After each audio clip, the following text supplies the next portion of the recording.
Good morning.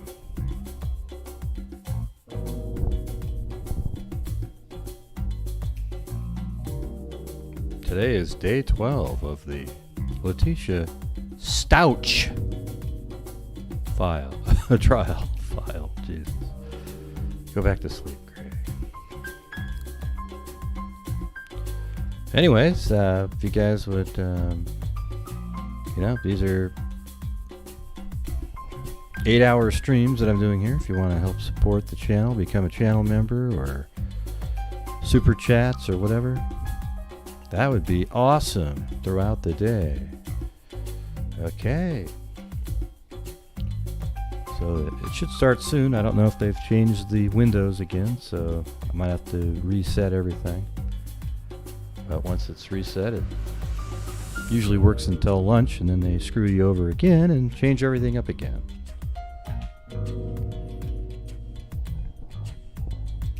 All right.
Thank you, Cheradoopy. This probably has a totally different inflection, right? It's probably like Cheradoopy or Cheradoopy, not Cheradoopy.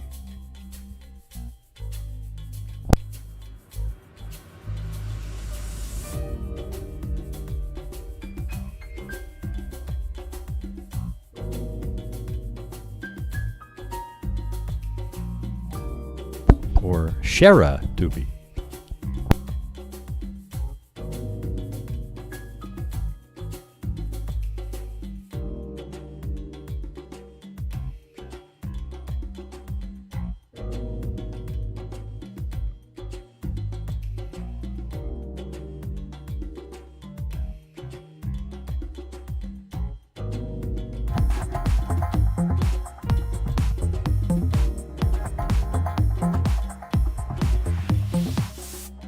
There you go, everybody. It's Sherry Doopy. How would anybody know that the E is supposed to just be an E sound? Oh, gosh.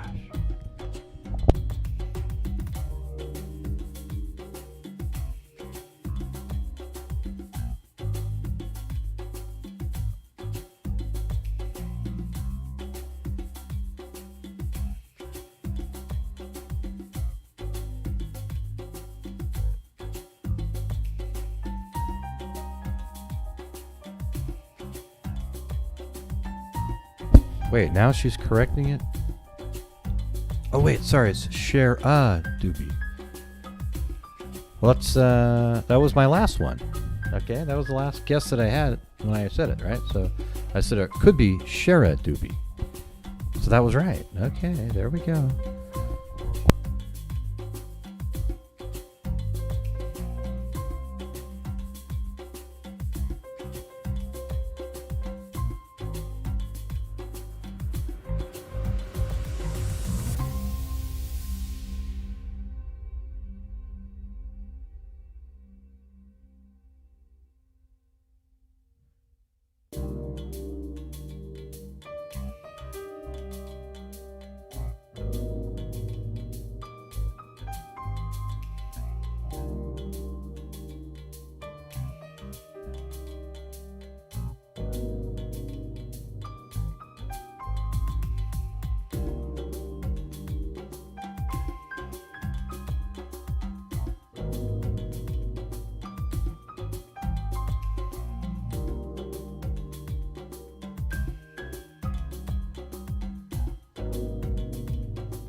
Court will call 20 CR 1358, People versus Letecia Stauch. Record should reflect the jury's not present in the courtroom. Is there anything we need to take up outside the presence of the jury? Not from those people, Your Honor. Defense? Do we have everybody? Yeah, I didn't check. Yes. Okay. All right, then let's go ahead and bring the jury in. And after a few short questions, we'll be playing another phone call from here, Judge, so make sure the is connected through podium. Okay. Yep. Need to turn the TV on too, so. Could have mixed them up because all the jurors. Well, I know, that's why I, But Todd calls. Yeah, it might be. right, and that's, yeah, that's what I thought. So.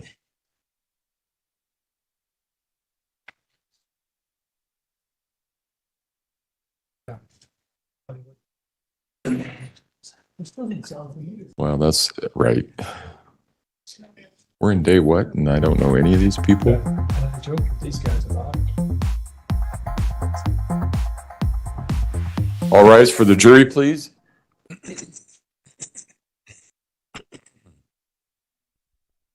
Are any of you standing at home?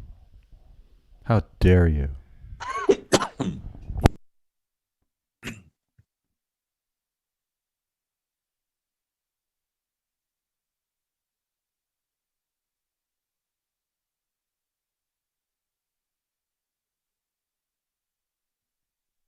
Please say no.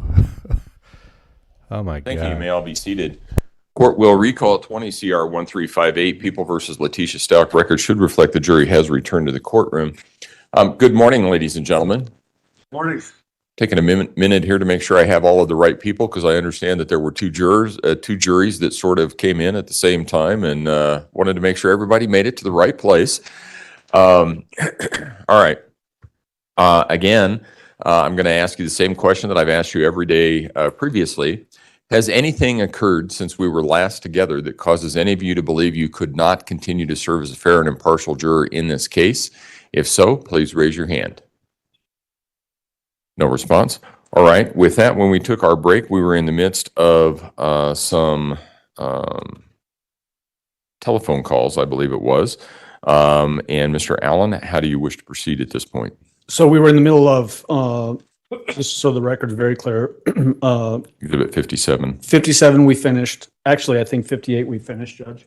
And we had also at the same time, former Special Agent John Grusing on the stand. Yes. He's here, so we were just asking him to retake the stand. Okay, Mr. Grusing, if you would retake your seat in the witness stand, I remind you, sir, that you're still under oath.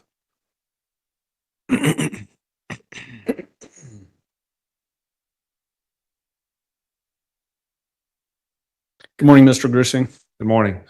So we've had an opportunity to listen to all of the phone calls. We've got still one more to go. How, in your experience, as you're working this particular case, are you using the information you're gathering from these phone calls to develop what you talked about on Wednesday, this pattern of behavior for this particular defendant, to inform you of how you're going to interview her eventually? Yes, we were working as a team and talking with Al after each call to determine exactly what happened on that call. And then before we would make contact with Letecia the next day, we would compare what we learned that day to previous days to see maybe what our new strategy would be. Did the strategy change like you're describing from phone call to phone call or from day to day sometimes? Yes, and even in the middle of a phone call, it might change depending upon her answers. I noticed in the, I think it was the last phone Wow, call, all there was the a cameras change are, where you start using the word, or Al does at your Same. direction, I think. Amazing. Start using the word murder as opposed to accident. That's correct. Why did that change happen? It seemed to us that Letecia was not accepting that this was an accident, even though we kept on posing that through Al. And since she was rejecting that, we encouraged Al to see if she would, what she would react to if we said, well, possibly this was a murder and possibly you were responsible. In that last call also, People's Exhibit 58, I want to ask you about third person. In your life experience, have you encountered people that have referred to themselves in a third person? At times, yes. Would that be both professionally and in just regular everyday life? Yes, most of it was outside of the FBI, actually. Can that be a hallmark of somebody that's self-absorbed? It can be, yes. Okay. Did you find Letecia Stauch during these phone calls and even during your interview with her that we're going to get to later this morning to also be self-absorbed? Yes. Almost every call was centered around her and how she was feeling instead of us trying to get her to focus on Gannon. Okay. As it relates to those last two phone calls, 57 and 58 that we listened to on Wednesday afternoon, was there any other important information in those phone calls that you used to develop that pattern of behavior in your mind going forward? And obviously this is a very open-ended question, but I want to make sure that you have the opportunity to explain those issues. When Al posed to her about possible injuries to Gannon when he was talking with her about murder, she removed Gannon from the conversation and said, "You're saying words like, 'Did I murder someone?' and 'Did I hit anyone over the head with a board?'" And she basically took Gannon out of the injuries that Al was accusing her of doing. We were trained to look for gaps in a story, like hours missing in a day, as well as illogical use of pronouns, and that jumped out at me. Why does that jump out at you? Because it was very personal, what they were discussing of Gannon, and then when she's describing that she would be responsible for hitting him in the head with a board or possibly murdering him, she takes Gannon out of the conversation. Okay. So basically depersonifying Gannon? Correct. Okay. This next phone call is the last one that we've admitted. It's People's Exhibit 59. It comes from February 21st, 1:44 p.m. It's 29 minutes long. At this point, Judge, I'd like to go ahead and publish that. It was previously admitted during Mr. Stauch's testimony.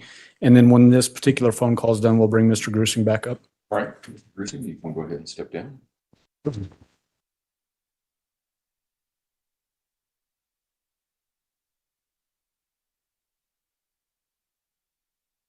Hello? Hey. So, hey, you said there was an emergency that you need to talk about?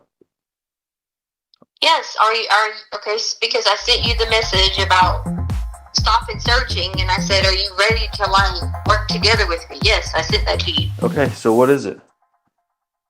What do you mean? What is it? I'm telling you. _ basic generous. Yada Oh yada God, yada. I don't know how to clear to say this. Do you believe me now that I didn't do anything wrong?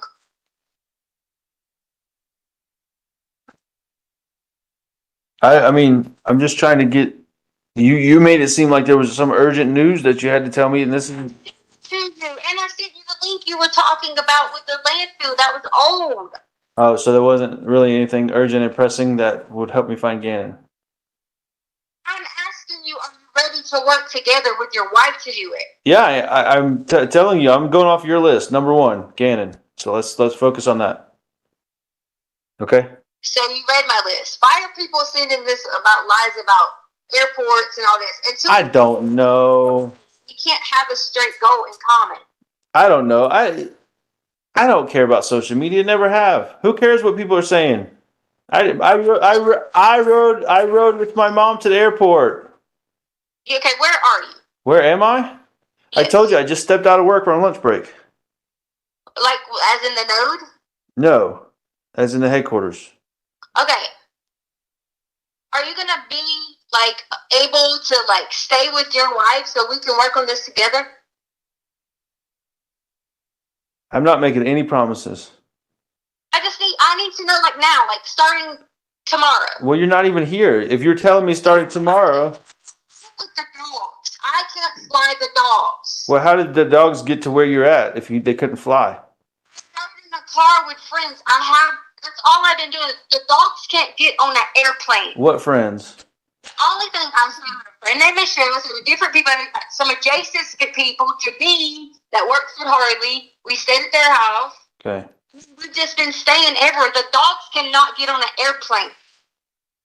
Okay, fair enough. But I want to get back to Gannon. I want you to tell me you're going to work together with me. That's not a problem.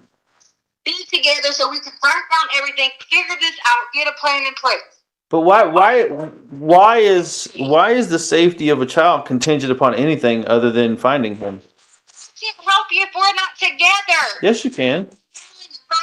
I can't do any of that together. The safety of a child is us together because we have to write it down 10 freaking times and work through it. That's the safety. I beg for this. But I still don't understand how you helping me with Gannon is contingent upon anything else. Not contingent. I am your wife. Did you file for divorce? Did you? I didn't hear what you said. What? Did you file for divorce? I told you that already. No. Do you want me to? Okay. No. Are you cheating on me? Am I cheating on you? No. Listen, we need to focus on Gannon, okay? You told me you had some big plan. No, it's not. Yeah, it is. You're right. It's a big plan to find my son. Absolutely. Okay, so listen to me. You made this, like you always do in these scenarios, you made it seem like we could fix this immediately. You got some big piece of information. Listen. Listen to me and be open-minded in order to... And when that comes, you taking my side in order for it to even be working, because if you go against me, you fuck me, you be whatever, you try to do whatever, all these things, we can't get to what you need. Okay, so that's what I wanted you to say, because you just told me that finding Gannon is contingent upon what you getting what you want. You said if I don't buck you or don't be with you and don't sleep with you, yeah. That's what you said in essence, is that if I don't give you what you want, we don't find Gannon. So listen. But hold on. Listen, I'm going back in now. I thought you had some emergency. Number one, okay? Are you going to have faith and confidence in what I'm saying to you? If you tell me information I need to know on Gannon, like who took Gannon or what happened to Gannon, then we talk about this other 7 parts of your list, okay? But number one is Gannon. Nothing happens for anybody in the rest of my life, period, until I get information about Gannon or find him. I thought you didn't have a car. Sounds like a car to me. I told you I dropped these old vehicle to burn some of the old vehicle because I don't have a light. All right, go ahead. I'm sorry. Go ahead. All right, number one. I need you to tell me that you have confidence and believe in me. Okay? Number one on the list is Gannon, so. Okay, I believe in you and have confidence in you that you'll tell me the truth. All right. Number one, find again. All right, so why come there hasn't been any kind of locations, searches, anything outside of only where I went? So that should be the most concerning thing to you. Is that the first thing that has to be done? Okay, so tell me why that's not happening. That's a question we need to ask law enforcement, not me. But that's not something that you have even thought of to ask, because, you called me to ask about this landfill that was something false that someone was messing around with their hand, being a dick, but this, your guy Mark's haven't asked him this several times? I'm sure, yes, I've asked him this. Why are you searching there? Well, we can't tell you anything. Okay, so then, next question. Everywhere that I went, was searched. Okay? I just said it. I pulled down. Everywhere I went. Acres upon acres upon acres when I didn't even go to those acres.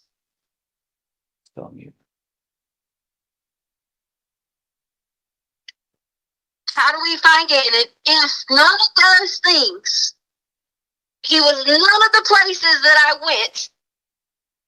Does that not make you open up your eyes and say that I'm not involved, someone else is?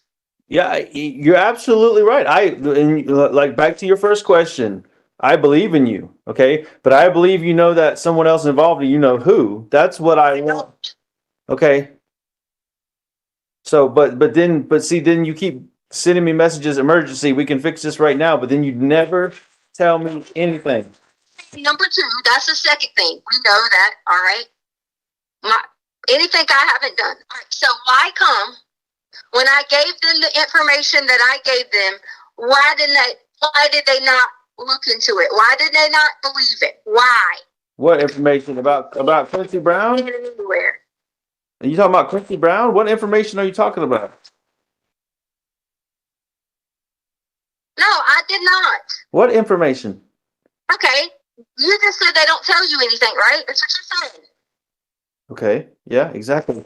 So, which means they would have gotten information from me. Okay. So what information was it? And that I told them they have not covered any areas except only the areas that I drove. Okay, but what information are you talking about? Why won't you give me that information? I'm the father of the missing child, Tisha. But I've already told you one time, and when I told you it wasn't good enough. Well, tell me again. Tell me right now. I'm in believe Tisha mode. Okay, how long do you have?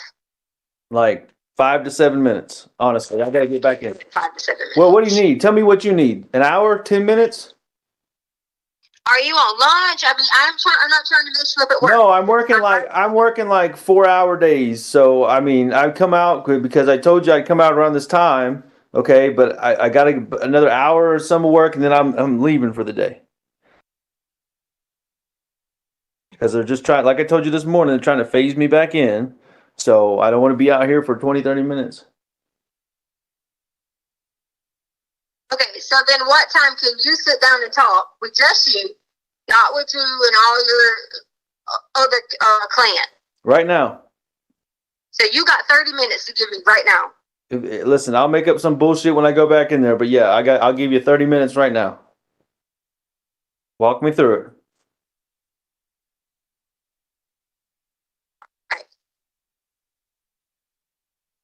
Now I need you to answer this question. Why? How many of the videos, so it can all make sense to you, have you saw other than one video? Listen, this is not Albert answers a bunch of questions. You tell me. No, you tell me what I'm missing or haven't seen. That's what this is about. This is not you. Have you seen a video of anyone pulling into our yard after 4 o'clock? Have I seen a video? Did you see this? Have I seen any video of that? I'm not sitting here answering questions, okay? I haven't seen other than what's been released. I haven't seen what's other than been released to the public. I'm not sitting here getting questioned. You said you had a story to tell me about this. Didn't say I had a story. Okay. I'm helping you. Okay, well, help me. Don't. Okay, I'm listening. Did you see any other videos? I'm listening. I'm not being questioned, okay? Tell me what I'm missing in the video. Just tell me. Don't ask me. Tell me. In the video, when Harley comes home, and Lena, I'm sure you had to see this. Just tell me where Harley parked her car. I have no clue, Tisha. Tell me what you're trying to tell me. Now you get me upset. You haven't seen this. No, I have not seen anything. I told you that. I've seen what is on the internet on the video about the truck. That's it. Okay. So can you wait by your phone for 5 minutes? You said 30 minutes, and just if you got something. 30 minutes. But I need you to wait by your phone for 5 minutes because I have this girl's kids in here. Yeah, what? Her kids are in her car. I drove to get some food. I have her kids in here. So I just need 5 minutes to pull up in the yard for the kids to get out. What does that keep you from sending a video? It's not sending the video. I don't want to talk about it with kids around. They can hear me. I'm asking you for 5 minutes. Just give me 5 minutes. Let me pull in the yard and they get out. Just tell me what you got to tell me. There's no kids in the car. I don't hear a peep, okay? There is a kid in the car. Listen, listen, I knew either you tell me now or I'm just going to put the phone down and go back into work, okay? Because I don't got time to sit here. You jerk me around. I'm tired of you jerking me around. Literally almost to the street. Listen, I don't have 5 minutes. I got the 30 minutes you asked for. I got that. You start telling me whatever it is you got to tell me. Who cares if a kid's in the car? That should be a good thing that you know information that can help you find the missing kid. I'm sure they've heard about it. Well, I don't know if they did. They might have not have. Well, I'm turning on her street. Just hold on. yeah, okay. I swear to you, I'm literally turning on her street. I'm right not here. questioning you. I'm in believe Tisha mode. I'm just waiting for some facts that I can believe. Turning on her street. Okay, I believe you. Like I'm passing the church right now. What church? And then I'm going on to this. All right. So, The church, I guess their church. I don't know if they go to church there. I don't know. oh, you passed by it, but there's no sign? Okay, cool. Yeah, there was a sign. I'm looking at the road so I can Okay. make sure it's the turn. All right. Hey, I believe you. I think that I know my way around. I believe you. I'm not trying to question you. I just want to know if I knew the church or the pastor or anything. Sorry, I'm literally turning in right now. And all I gotta do is pull over here. Can you go inside with your mom and then I'll just, yeah, and I'll be in a minute to let the dogs out. Hold on.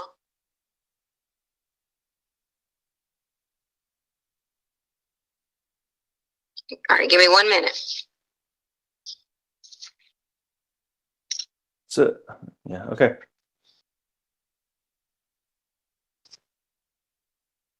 You there? Tisha?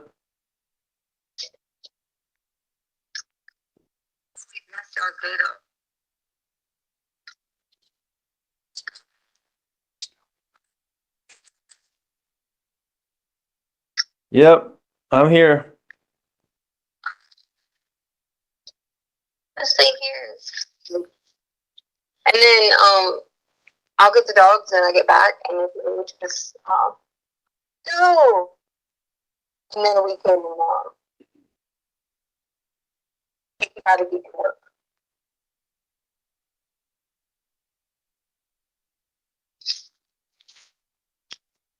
Okay. Literally opening the door, she's getting out. Make sure you do that stuff for your mom. All right. Where did you put mine at? Right there? Okay. Thank you. See you in a little bit. Sorry, her daughter is like of age. Anyway, all right. So, what behind all that is telling you is, I need you to believe Albert. I need you to believe that someone did take Gannon. I need you to believe that I've already given the police department the description. I've already did that. I need you to quit thinking that it's somebody just made up, because it's not.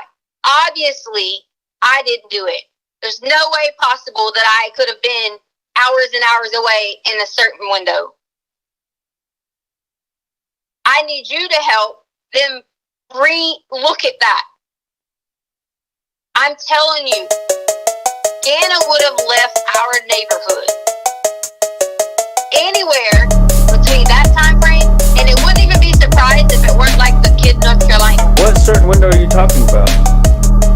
The certain window I'm talking about, between 3 and anywhere that evening, because here's why. There was a lot of people out and about the neighborhood.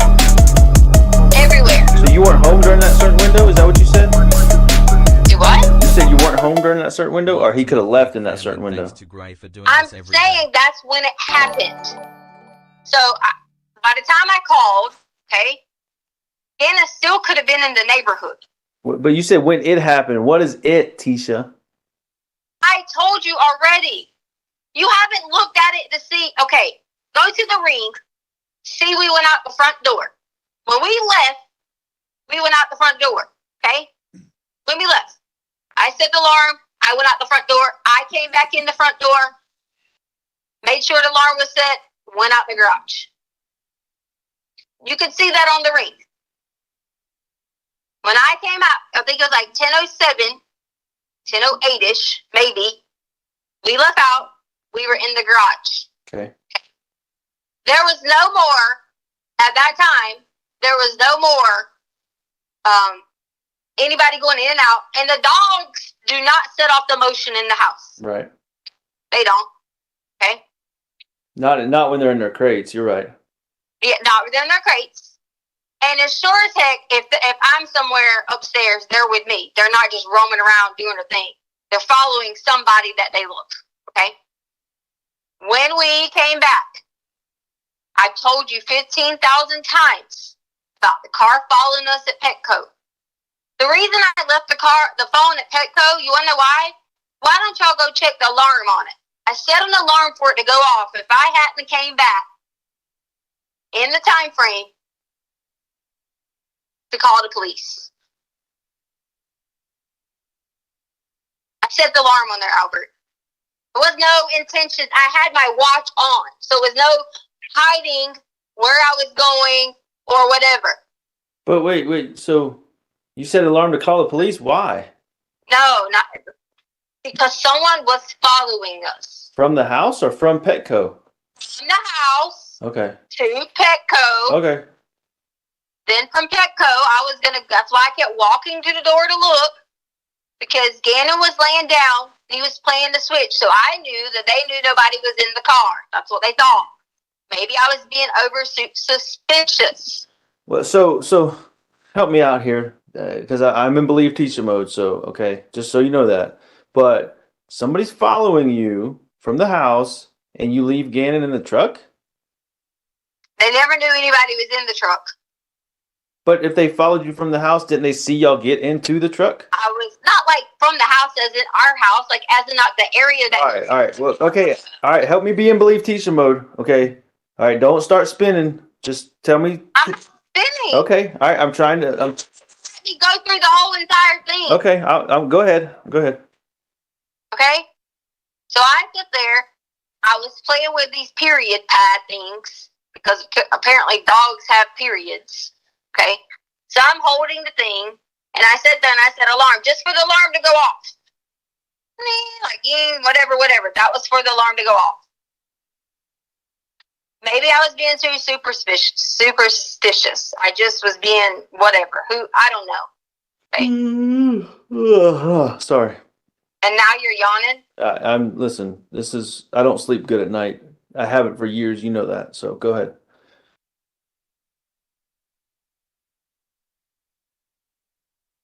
Albert, I was supposed to deliver papers. Deliver. So I couldn't do it, Albert. Deliver papers for what?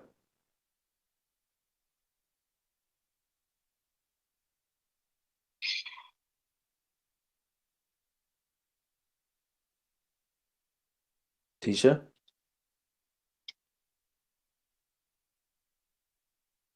When I went to Nevada, there was this pregnant lady. So I agreed to help the pregnant lady because she was really, really pregnant. She gets in the car, which is why Gannon was not in the front seat. He was in the back seat. You said wait. You said when you went to Nevada? Went through Nevada. Oh. I'm like, what? You're in Nevada? Anyways, go ahead. Right.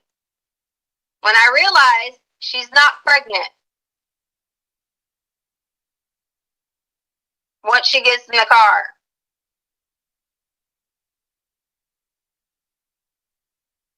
Was this the same lady that was following you?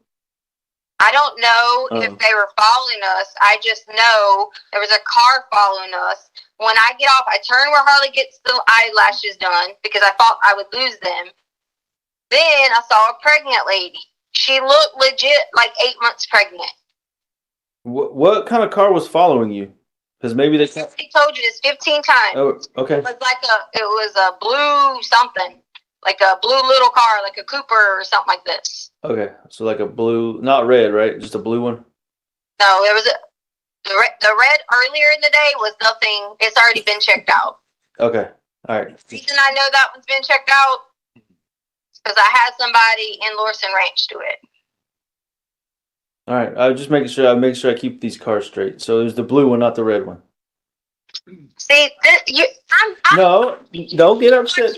Don't get upset. I'm just trying to get it straight. I'm not picking holes in your story. I'm just making sure we're on the blue car. Okay. So now back to the pregnant lady that gets in the front seat.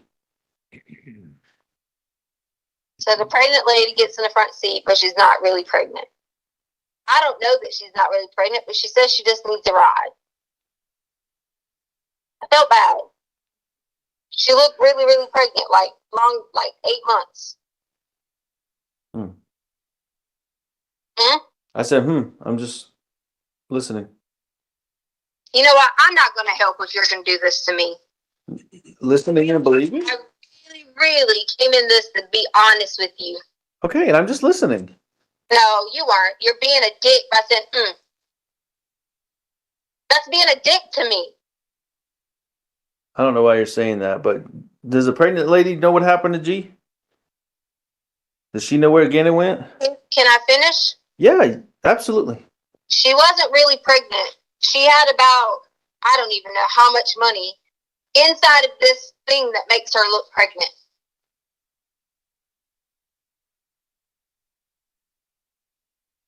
So you know where my mind immediately goes? Where? What would you think a pregnant person disguising as pregnant but money in her belly means? She probably robbed a bank. Okay, she might have. Or I am. She could be involved in something crazy, right? Yeah. I would be scared of myself, even if it was a woman. Yeah, because that's pretty scary, right? You're making fun of this like it's... No, I'm not. If somebody got in my truck with a pregnant belly full of cash, I'd be worried to death. You're right.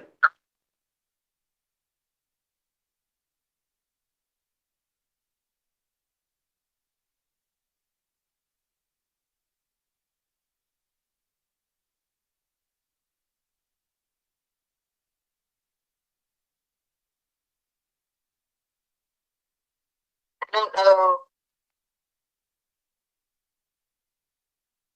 I don't know how else to help other than to know we were in the wrong place at the wrong time.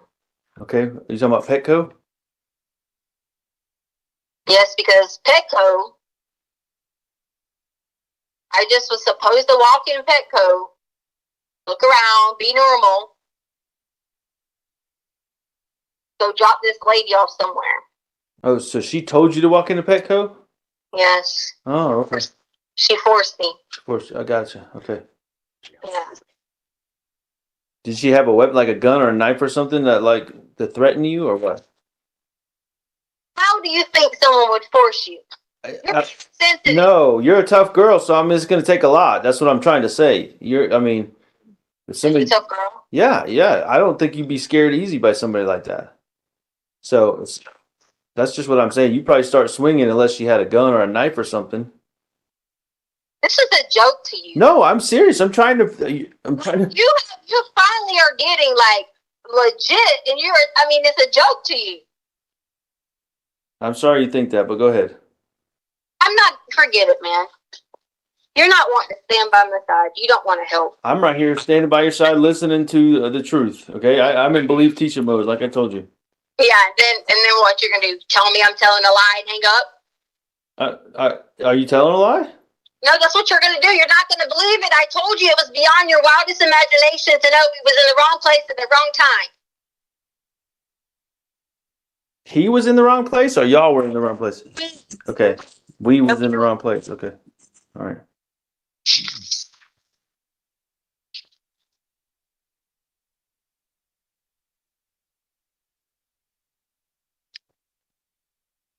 I mean, are you telling me this? I don't know. You want me to believe you, but I feel like you're just telling me something to make me feel better about Gannon missing. Okay, so because it was kind of like the Quincy Brown thing. I mean, now it's a pregnant lady with cash in her belly. Okay, I believe you. What's next? What happened next? Now you're making silly. No, I'm trying to make sense of all of it. Okay, you want me to believe you? I'm giving you the benefit of the doubt. Tell me the rest of the story. Albert, to sum it up, It's just being caught up in the wrong place at the wrong time with people who are money laundering, wanting me or whoever they can get to deliver paper to these Mexican restaurants, and you're supposed to get packages back from them.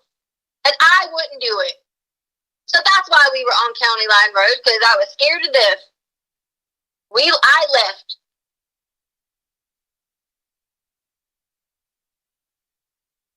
So I was going round and round and round to make sure that no car followed me. So is that where they were trying to send you, or you just went there because you knew that was out in the boonies? No, because 25, I got on Interstate 25 and it was backed up. Oh, so you did like we did that one time in Chicken. It was nothing to do with whatever. They've already searched the entire area. I'm innocent.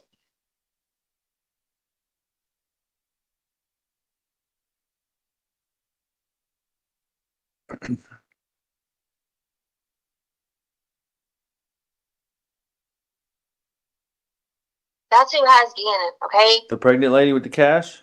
No, whoever has group is, I've already given it to the Mexican guy. Why do you think I told you that about the Quincy thing? Because the whole Mexico. We need to be looking at Bitch, please. into Mexico, and I've been telling you this. No, but okay, all right. I'm out of Believe Tisha mode now, okay, because you told me Quincy Brown was in Colorado Springs. His family told your news reporter that he's in Mexico, okay? You didn't know that beforehand. And of course, you have nothing to say about that. I'll talk to you later.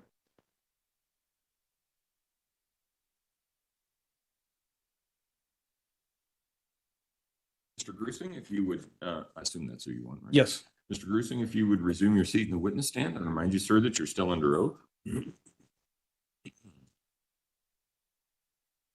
Allen? Thank you, Art. Mr. Grusing, we talked about just prior to you, us actually listening to that last phone call about Letecia being very focused on herself as opposed to finding Gannon. Did there seem to be a focus on, from her standpoint, on making sure she was going to stay with Al? Everyone. Yes. What's the significance of that in your mind as an investigator? She wanted finding Gannon to be contingent upon Al coming back into the marriage with her. Was it fairly consistent that she would precondition giving information on Mr. Stauch promising to stay with her? Yes. Did that help with your building pattern of behavior preparing for her interview? It did. Does that also give her a way to calculate the flow of information that law enforcement got? She was, yes. In what way? Well, and Al was doing a good job of deflecting questions. She was probing for what he knew, what he had seen. And as Al and our team knew from now, whatever facts we would give her would shift her story to meet those. Along those lines, was it clear based on these phone calls that she was very closely following the advancement of the investigation? Yes. And would she appear to, from your perspective, use the information that she would get from following the investigation and then explain away things that might be found in different areas? She would. And because it was only her and Gannon together, it's only her story that mattered. Did that appear to be an effort to manipulate the investigation? Yes, Is that a calculated move on her part? it was.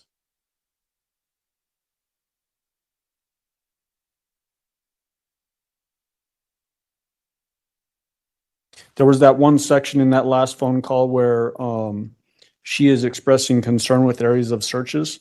Is that showing that indication that she's following the investigation from afar? Yes, you're right. Was she still at this particular point trying to imply that she was in the Colorado Springs area? Yes. Did you know specifically where she was at this particular time? Yes, we knew she was in South Carolina.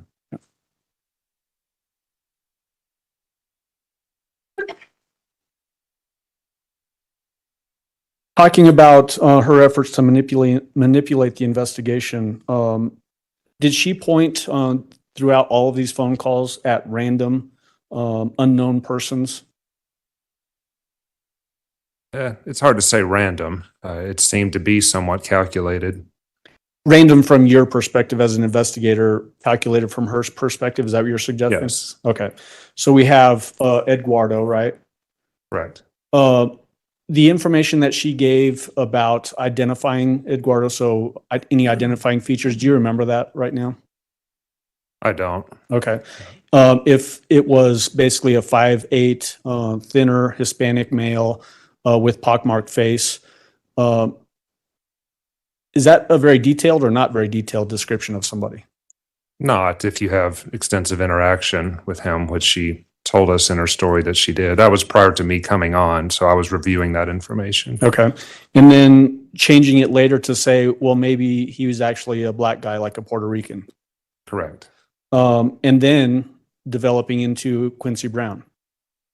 Yeah, I believe next she went to Uncle Matt. I was going to get to Uncle Matt here in just a second. Do you remember as it develops into the Quincy Brown story? I do.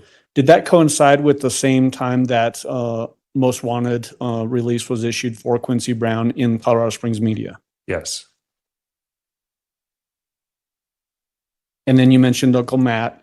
Did she give any identifying features for an Uncle Matt?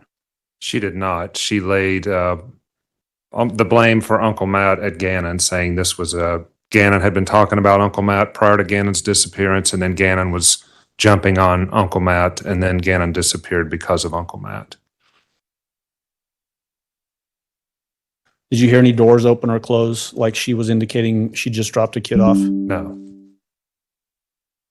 There's also reference by her about driving past a church. You remember that portion? Yes. And Al actually presses her and says, what's the name of the church? Correct. I didn't hear, did she give a name of that church? Couldn't hear her give a name. At least I didn't.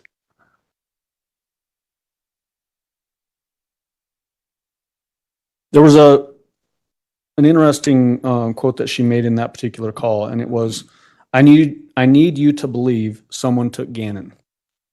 What's the significance of that type of a statement from the defendant?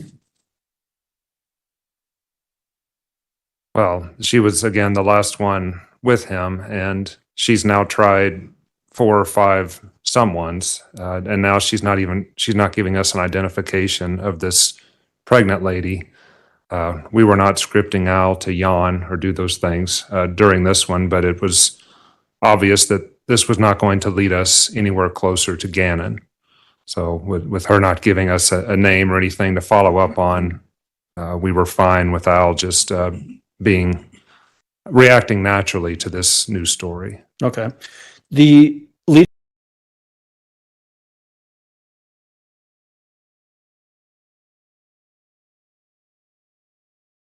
lead followed her.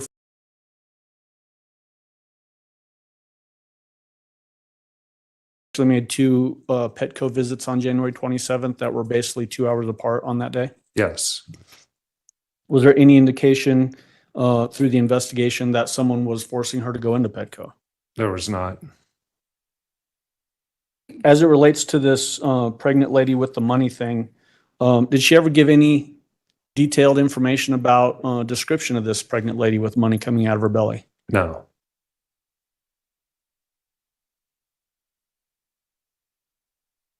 She mentioned money laundering in Mexican restaurants. Curious your thoughts on that angle of it, that there's a description of Eduardo being a slim Hispanic guy. Then she changes it to a black guy or a Mexican guy, and now we're back to Mexican money laundering clans. Thoughts on that from your perspective as an investigator? She goes back and forth whether it's someone involved in the criminal element must be responsible for someone like this, or Gannon is responsible through accidents. So she's ascribing criminal behavior to most of these people that would have inflicted injuries on him or taken him. Okay. And as it relates to blaming others, does she consistently almost try to shift blame onto Gannon? She does. In what ways? It's accidental. She did it at the very first by saying he just ran away. But then throughout, she will say that he was involved in an accident, or he stepped on something, or he hit his head, or he busted his lip, those sorts of injuries that he's causing to himself. As it relates to those descriptions of various injuries, does that also include the bleeding from the rectum? Yes. Okay. In those descriptions, was she also giving information that only somebody with knowledge of those injuries would have, the actual injuries that Gannon suffered? Correct. Was that significant to you at all? It was, and I believe it was on the 13th, the very first phone call we had. It's the first time that she mentioned Quincy Brown, or the most egregious injuries she ascribed to him, and that was the bleeding from the head, the hands, and the knees, and then blood pouring from his face. So she was describing, things, and as we were going, we were trying to how can we use that to help find Gannon? But then she would shift later and say, whether it was the burns or the face, that those injuries were not as significant. So we were just back and forth. But throughout, if you look at the whole picture of these 10, 12 calls, she was describing a significant amount of injuries to him.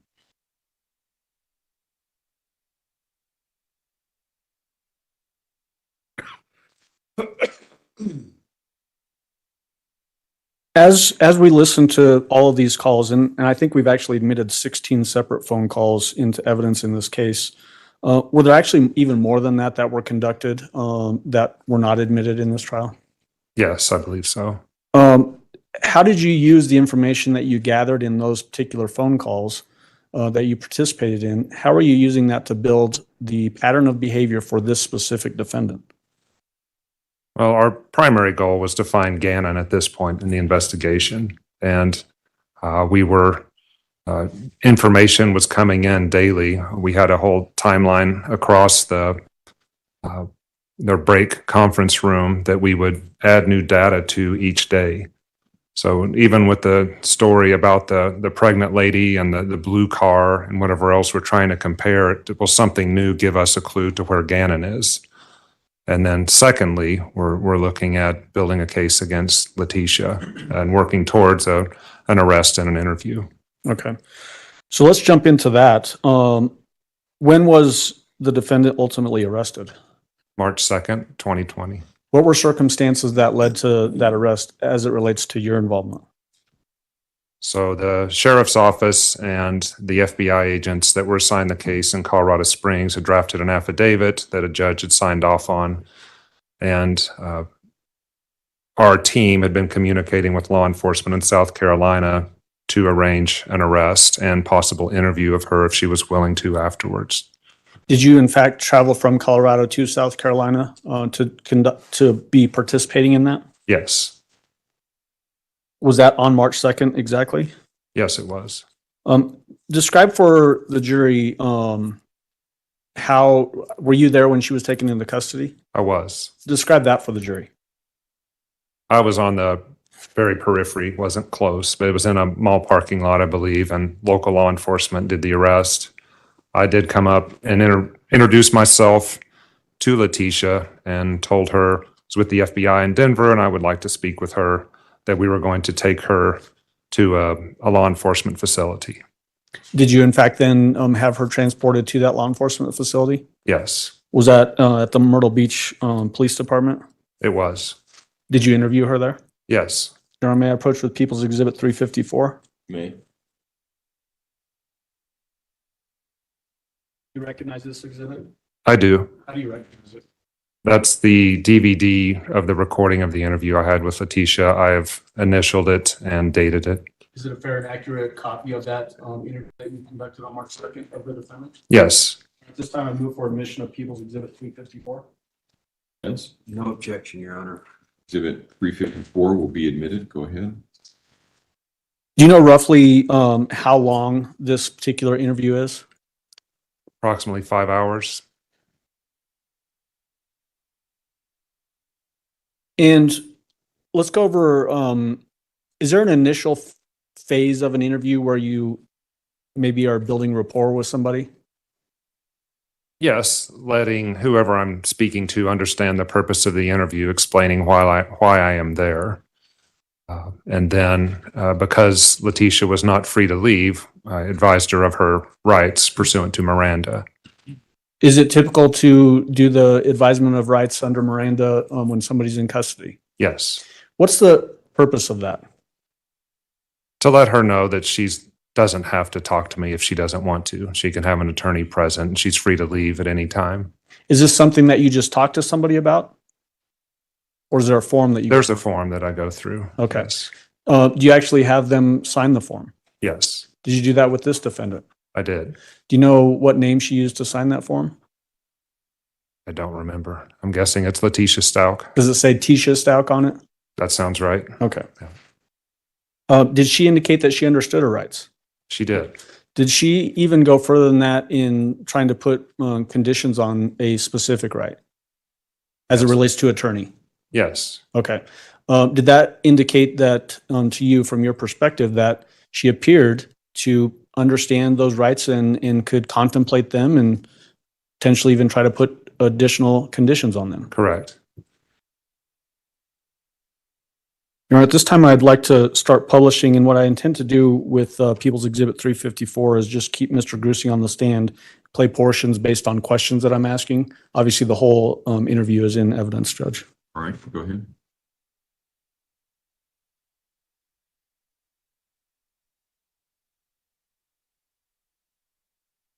Okay. Yeah,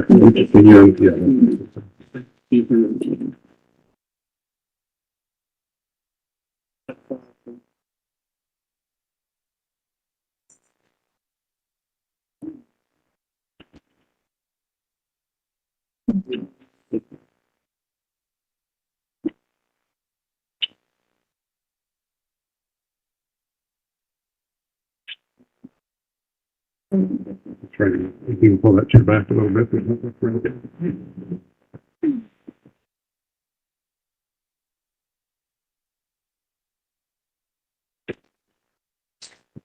We are going to record this. And Judge, I'm wondering if we can check with the jurors to see, this one's a little quieter than the other recorded phone calls, if they can hear this okay. The other thing is, it sounds as though your plan is to play part of this and then stop it and ask questions during part of it. That's right. Yeah, I'll do this throughout, Judge. Okay. I think for the purposes of the record to remain clear, you just need to identify the timestamp where you're stopping. Yeah, I will. Yep. About as loud as I can make it. Okay, let's see. Protection. Can you all hear it okay? So Letecia and John Grusing with the FBI met you in the mall parking lot. Do you know why you're here? Did they inform you, the officers, of why you're under arrest? I'm under arrest. Yes, For what? for Gannon Stauch. A warrant was issued out of Colorado. Okay, but no, someone could have just called me. A big thing, I would have. Yeah, and apologize for that. Because of the nature of the warrant, it being a murder warrant, there's, and that's what I'd like to talk with you about today. That's why we're not having a cast of thousands here and whatever, is we would like to get to the bottom of what happened there. I know that a lot of things have gone on with your life, a little bit of how this turns out. Okay, but because you were arrested, you're not free to leave. I need you to sign an advice of rights before we can talk. Well, I mean, so I'm getting charged with what now? So you were charged in, a judge in Colorado Springs signed off. So the way this case worked was El Paso County got the original case. They didn't have enough manpower to work it. Okay. So they called the FBI. Right. Part of for the FBI, an extension of the profiling unit, and I came in and assisted. And I've been helping for about the last 3 weeks. Okay. So our evidence response team, you've probably seen that on the news, we've been doing some searches, et cetera. And then other FBI agents have been writing warrants. So a lot of warrants have been written. We've gone through the court. El Paso Sheriff's Office and FBI have worked together. And we found enough, you call it probable cause, for a warrant to be issued. So that's why you're here today. Okay, warrant for what though? It was for the murder. What murder? Gannon Stauch. So Gannon is murdered. That's what the evidence shows. Okay. And I'm happy to share with you evidence, but we can't have a conversation unless you're advised of your rights. Okay, what am I right? She sounds absolutely devastated at the news. So this is an advice of rights form. I'll fill it out at the top. And you don't have to answer any question. Oh, I am. Okay, so I'm not going to force you to answer anything. If you want this interview to be done, it's done. So we are in South Carolina.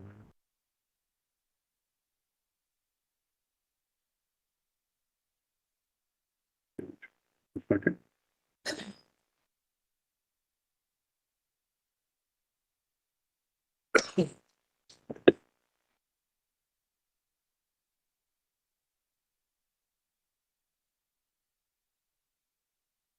So I'd like you to initial these as we go through them. You have the right to remain silent. Anything you say can be used against you in court. You have the right to talk to a lawyer for advice before we ask you any questions. You have the right to have a lawyer with you during questioning. If you cannot afford a lawyer, one will be appointed for you before questioning if you wish. And if you decide to answer questions without a lawyer present, you have the right to stop answering at any time. I'm not going to force you to say anything. Okay, so I had already had reached an attorney, but all the information. So it's up to you. I'm not going to force you to say. I mean, if you don't I want to, can talk to you, but I mean, the last time I asked for an attorney talking to them, I wasn't allowed that after I asked. that's not how this is going to go. This would be a You have more conversation. integrity being FBI that you would do that. I've got a family to protect, Okay, so I'm not so going to violate any You law. don't mind doing that at all. If But you- if at any point I would like to call my attorney if Yes, I felt ma'am. like, is that okay? That is okay. Okay, so can I write that in somewhere or? Well, that's this one right here. If you decide to answer any questions without a lawyer present, you have the right to stop at any Okay. time. So, and if you need food, water, whatever else, I don't. this is not, we're not going to have people with guns standing outside trying to I don't. intimidate you. I want this to be your statements Okay. in our conversation.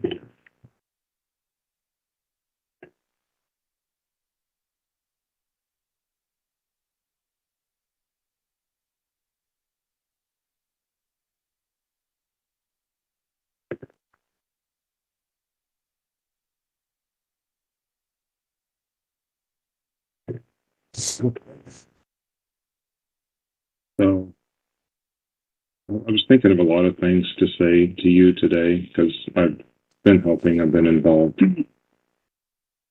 I've unfortunately worked a lot of missing kids cases. That's why they called me to do this. Okay. A lot of time with Mark, who was the dad. Dylan, who actually was in Colorado Springs with Mom, Mm-hmm.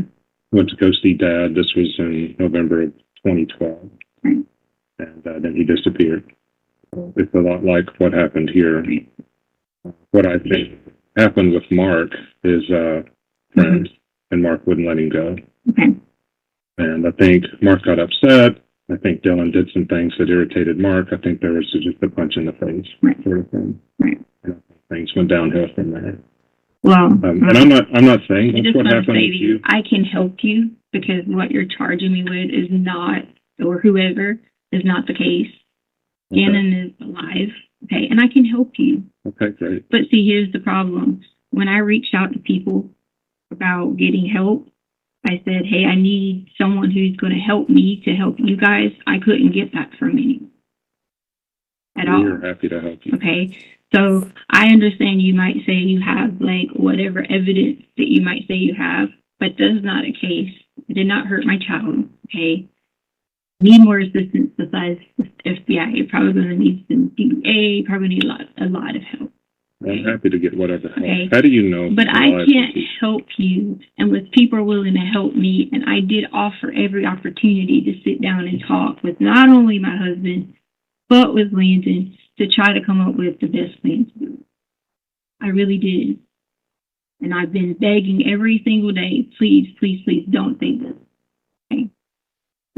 I know you're expert in your field. Okay. I know you may say you have whatever evidence you have, but it's just not true. Okay. Not. It's not true that Gannon's dead. I'm not going to sit here and say 100%. I can tell you that there's really things that wouldn't have occurred that I can help you guys with to know that. And it leads back to some things just being in the wrong place at the wrong time. That's the truth. Okay. That is the very truth. And every day that went by, I had to do nothing but not only protect myself, but protect my family in this, protect other people in this. And that's just what it's in. So I think our biggest problem is what happened at the house then. At the house? Yes. Well, there's nothing that would have happened at the house that has anything to do with what I'm talking about at all. That has nothing to do with anything. Because you guys have like clearly put out this information about Gannon not coming home and then this and that and the other. And I get, like I said, you're expert.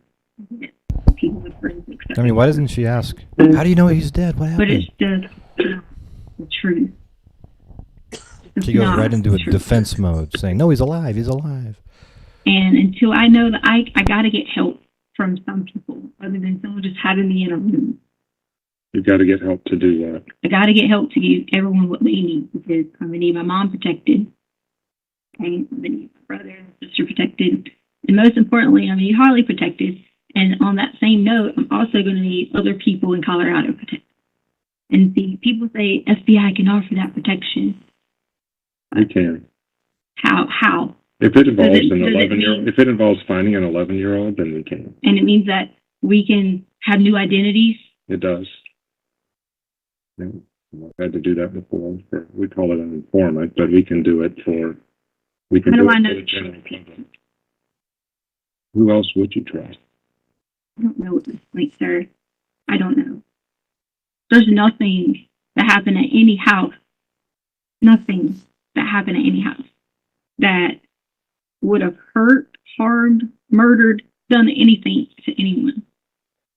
Okay? Wrong place, wrong time. You were in the wrong place, or Gannon was? I was. What about Gannon? We all were in the wrong place. Even my family was in the wrong place at the wrong time. Even Lena, even Harley. Okay?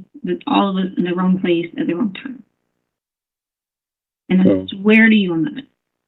So, But I gotta get just like help. you have trust issues, let me tell you where I am. Okay. So, I'm with the FBI, when a child goes missing, if they're underage, Right. then we can get involved, and it can be even a kidnapping. So, if Gannon is moved from one point to another without his, will, then it's a child kidnapping. Right. And so that's what we're working with as.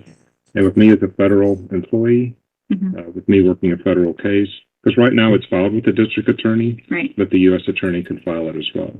Okay. Does that make sense? What do you mean? The U.S. Do I get- attorney is the federal Okay. prosecutors. Gotcha. Right now it's on the state. When you're talking to me, we are recording this for your integrity in mind. Right.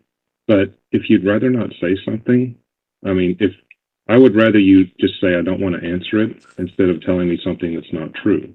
Okay. Because there's something called false statements, which is it's U.S. Code 1001, to where if you lie to us during an investigation, that can be a year of prison time. Right. I got So you. that's why I said on this last one, if you want to not answer a question, I'm not going to push you. Okay. Okay. So with these people, taking Gannon or whatever else, if it's not true, just say I'd rather not answer that. Okay, because we're different than your local detectives and whatever else. It's not a felony to lie to them. Okay. Okay, so my goal, though, is to find Gannon. Right. And if you need protection, if there truly is someone out there, we can provide that. That's not me. Like, Happen, though, I will need you to explain what happened from that night, which night? the night that he disappeared. So I've stopped it at 12 minutes, Judge. Just as a pause. In the beginning portion of that, Mr. Grusing, when you're advising her that she's been charged with murder, it appears that she acts like she's confused. What was your impression of that? Yeah, so eventually she asked me, so Gannon's been murdered, but yeah, she appeared to be confused as to why she was there and what investigation might have been going on at the time. She makes a statement, you could have just called me. Yes. Was that basically indicating that could have just called her and she would have come in and talked? Yeah, and that's something I've heard multiple times over my career of why didn't you just call me instead of I have to be arrested for this? Were you aware that very early on in this investigation, she was resisting calls from Detective Bethel to come in and give an interview? I was.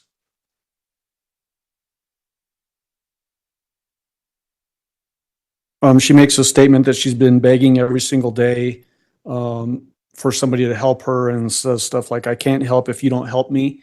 What was your takeaway from that? Yeah, I think I could couple that with when she said that she would need even more help than the FBI could provide, whether it's DEA, and then she rolled into she needs secret identities for herself and multiple people. I think she was giving me a task that she thought I couldn't meet, and therefore she might not have to talk about difficult things. Is the FBI equipped to do those things for witnesses that need protection? We are. It takes a very extraordinary circumstance, but they could if they had to. Okay, so I guess the question is if that was actually necessary here, could the FBI have provided that? Yes. So you were the right person to talk to if that was the eventuality? I could get the right person for her. Okay. You're not omnipotent? No. I want to jump into the next section. Did you have a chance to talk with her about the calls that we'd gone over, those consensual recorded calls? Yes. I'm going to jump to 12 minutes and 30 seconds, Judge. I can find my mouse on the screen. There it is.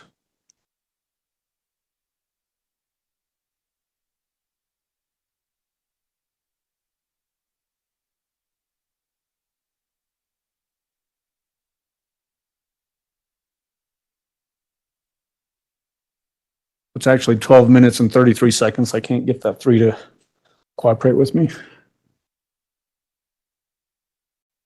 You mean like talking to him? Oh, okay. So let me just explain that to you. And you might think that's like super, like I'm not going to judge you here. Whatever.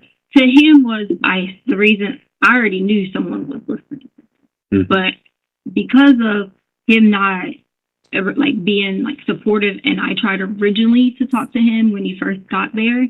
That was the only reason I said those things to him, was just because I was out of anger and out of like hurt and not being able to have like support. It was nothing to do with like I'm sitting here going to tell you these things. That was just anger, stupidity. Council approach, please. Let's pause that 13 minutes and 11 seconds.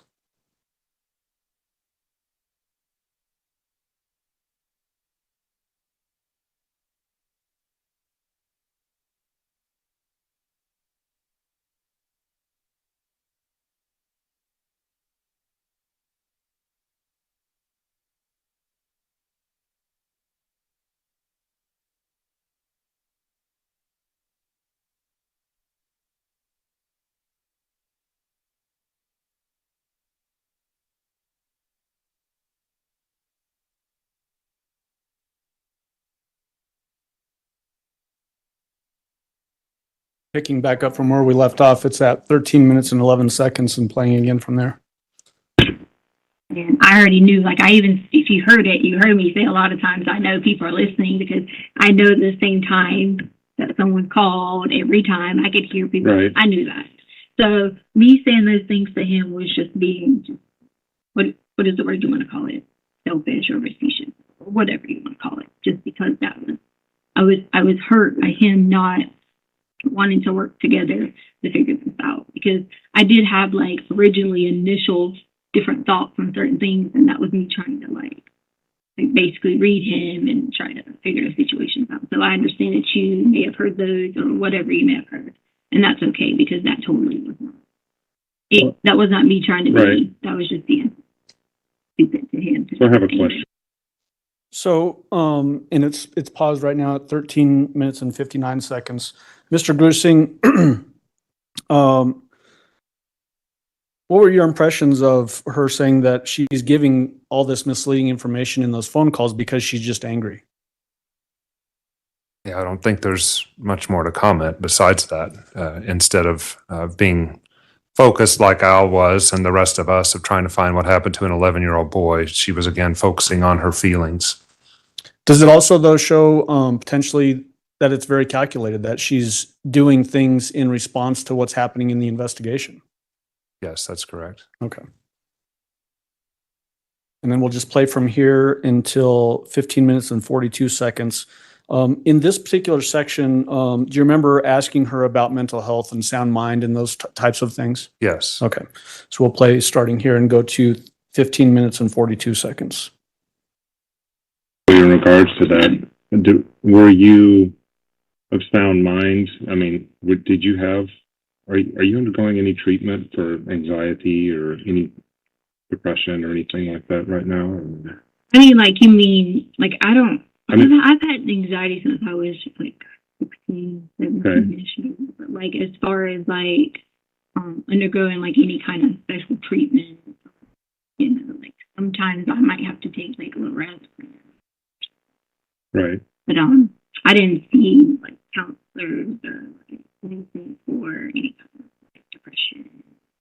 And then plus two, like right now with I already got medical records. I'm 8 weeks pregnant, so I can't take any kind of like I mean I wish I could, because then it would help a lot with anxiety, but I can't.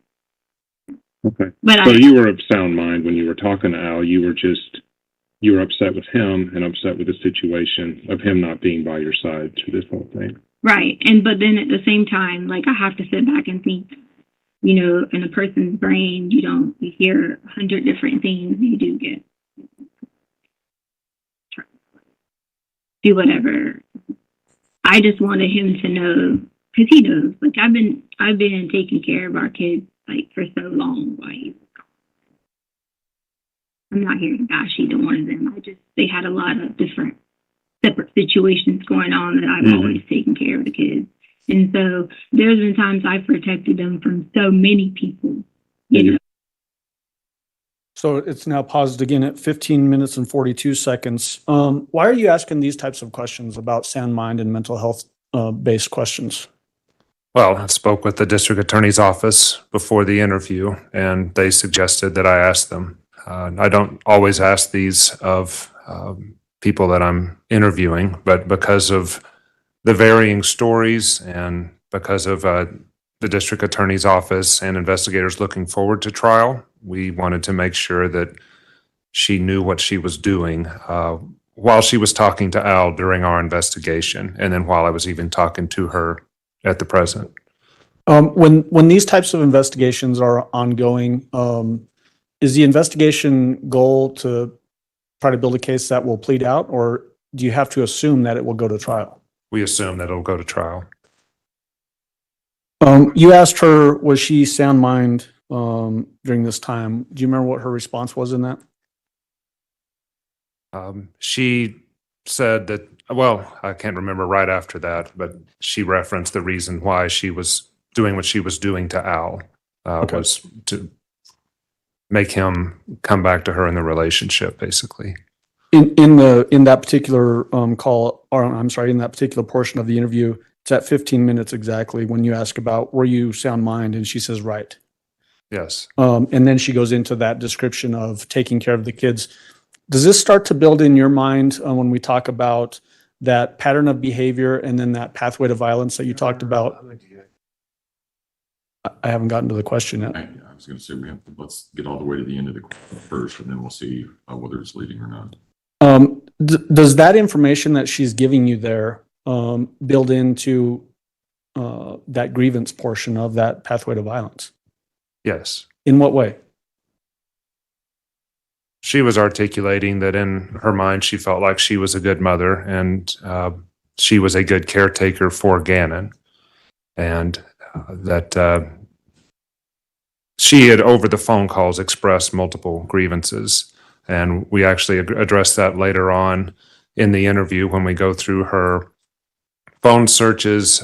We go into more of the grievance portion later, but just that she brought up her being the caretaker initially is something that we addressed later on in the interview. Yeah.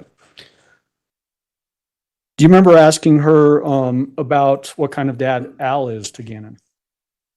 I don't at this Okay. point. Well, let's jump to that portion of the interview, starting at 15 minutes and 53 seconds.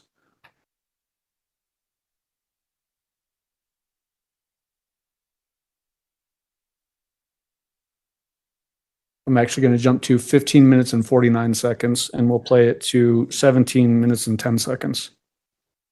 Like, I've had to step in and protect them a lot, so many times.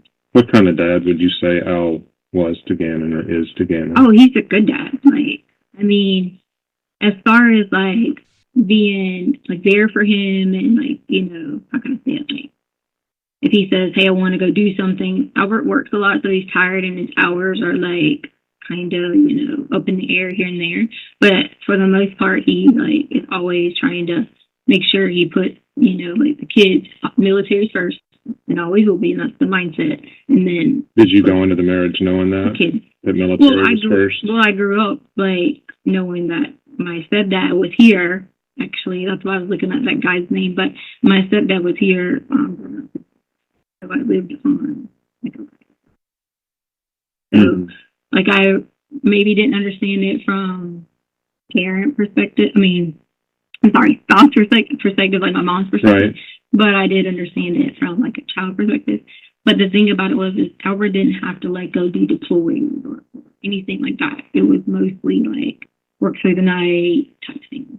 So it was like we were blessed in that way of not having have to see him go overseas or something like that. Right. So when you're asking her about how Al is to Gannon as a father, she references that she grew up as a military child as well. Correct. She mentions her stepdad. At any point, either during the phone calls or up to this point in the interview, did she ever mention any abuse by stepdad? She did not. In that last section that we heard where you're asking her about being in sound mind, she mentioned having anxiety and taking lorazepam. Did she mention anything during that section of this interview about having any severe mental health disorders or diseases? No. Did she ever mention being in treatment for extended periods of time for any mental health issues? No. Did she ever mention losing consciousness and not showing up someplace else that she didn't recognize? No. Did you go over family history with her during this interview? Yes. So let's watch that next, and it's essentially 17 minutes and 12 seconds to 21 minutes and 20 seconds. And you guys have been married 6 years, 5 years? 5 years. 5 years. And you came to the marriage with Harley. Right. And then Elena's the youngest. Right. And then we had like maybe I think 4 or 5 went to like kind of midterm miscarriages because we always try to like have kids, and I don't know, like something must have happened. Like when I get to a certain point, like, would have been more kids. Right. But yeah. Do you think Al was faithful to you? Was he cheating on you? I don't like. We never had like any conversation until like, of course, Matt, like recently. But like prior to that, we never had like like buses, or it might be something like Albert's type of person. When he got work, he just liked to come home. He wasn't like, oh, I'm gonna go do this with people. He just wasn't. That was the good part because he wasn't. You know, like not saying you can't. Like I'm sure you might say if a football game's on, you know, watch it with your friends. Right. Usually, for the most part, we do it together, do something together. But it was never really like having our own people that we did things with. But we never like had issues of anything like that. Most of the time, the issues that we always had was I never wanted the kids to ever come back here. A lot of times during their break, and we began. But he would always say, "Well, I have to. I'm obligated." To. So you don't think he was cheating on you prior to this whole thing going on with Gannon? Or did you suspect? Or no? That Albert was cheating on me? Mm-hmm. No, I mean, there's been times in the past where I saw that he's talked to other women, you know, like on messages and things like that. But then he's also like, you guys have my phone. In the past, he would have saw that he's always apologized for, you know, like this. Were you guys considering divorce or no? You and Albert? I didn't know anything about any kind of divorce. Like, I know, like, we've used the term loosely, you know, because there was a lot of stress having to deal with, like, the situation with Landon. There was a lot of stress because, like, we fought so hard and so long to get kids to, like, a safe, you know, situation. So it was very hard to, like, you've read someone and they're so emotionally, like, upset about the kids not being with us and we not being able to protect them that it was kind of hard. It took a lot, you know, toll throughout that time frame of, like, Alaska, I'm sure, time in Alaska. So during that time in Alaska and stuff, it was very hard to like have to see him be so upset from so many miles away. You know, we get calls that kids didn't have a place to stay. We get calls that there were guns in the back of their car and people were being arrested. And, you know, so that took its toll in the terms of, like, figuring we should not have to, like, go through these things. But then once, like, we got to Colorado, you know, we all could be in, like, one place. And then it was, like, kind of, first it was, like, kind of hard because we've been, you know, like, back and forth to Alaska for so long. Because, you know, if you know the background, I had the kids here for their school year for Gannon and Lena. So it was Lena's, was the first grade year? Again, fourth grade year. Yeah. So they would have went to school here. So I had them here with us then.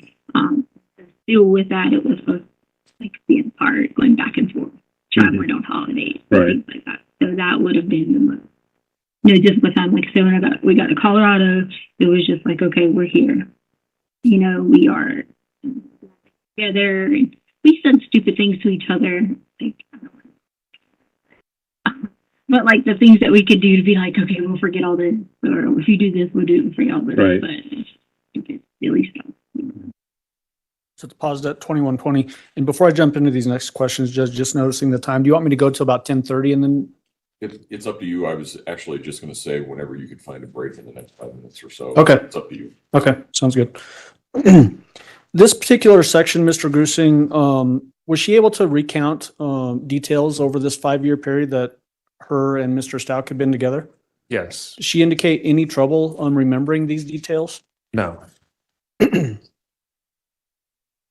Did she also even give you recounting silly arguments that they would have, that kind of thing? Yes, she did. Did that indicate to you that she appeared to be able to recall things fairly easily? Yes.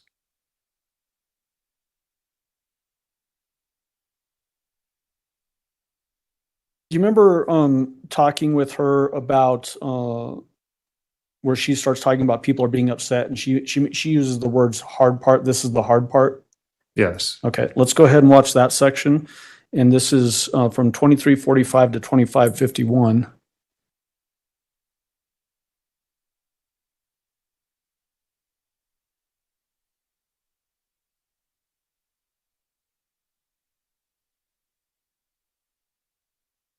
I'm actually going to start at 23:35 and then we'll go to 25:51.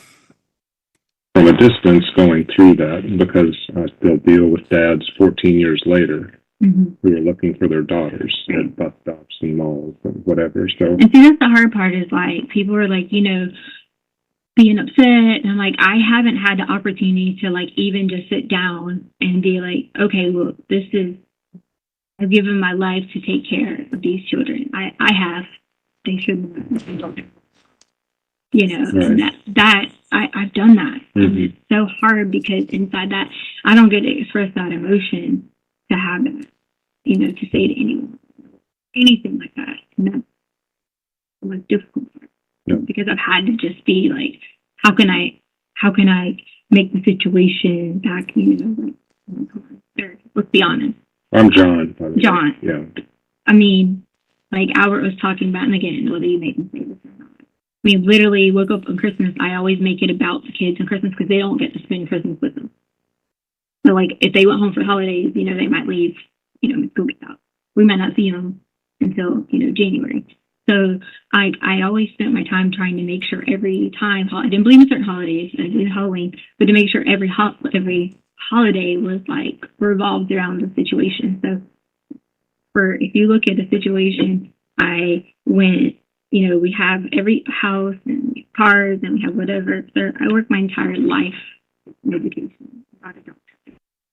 Mhm. So to me, it's like everything I work so hard for, everything I work, you know, whether it's in the military or, you know, service and things like that, no matter how much we had did on that, it took us everything to get to Right. and that was where we were at in our safe spot. So for a person who can, you know, take care of everyone and do everything for everyone, and then just cannot do it for a split second, that's the hardest part. Mhm. You know, knowing that this is an image getting set on me, all these horrible things, all these things that are just not true. Well, that's what we'd like to get to And today. that's, And so, Mr. Grusing, where she's talking about, I've given my life to take care of these kids, is this building more on that grievance portion that we talked about earlier? Yes, I was asking her about, well, I was talking to her about when kids go missing, how hard it is on parents, families, society, etc. And then she, you know, talked about herself again, and then what she tried to do to be a mom. And yeah, I would see that as, and then she went from there to holidays, you know, so she wasn't going where I would like her to go to see the, again, the gravity of us looking for an 11-year-old child. Is that another indication of trying to distract away from the main focus of what this investigation was about? Yes. Judge, this might be a good time. The next section is about 13 minutes long. All right, ladies and gentlemen, we will take our morning break. If I can have everyone back in the jury room at, say, 10:45, we should be able to start on time at that point. Again, don't discuss the case among yourselves. Don't discuss the case with anyone else. Don't do your own investigation about any aspect of the case. With that, we'll see you all back at 10:45. All rise for the jury, please.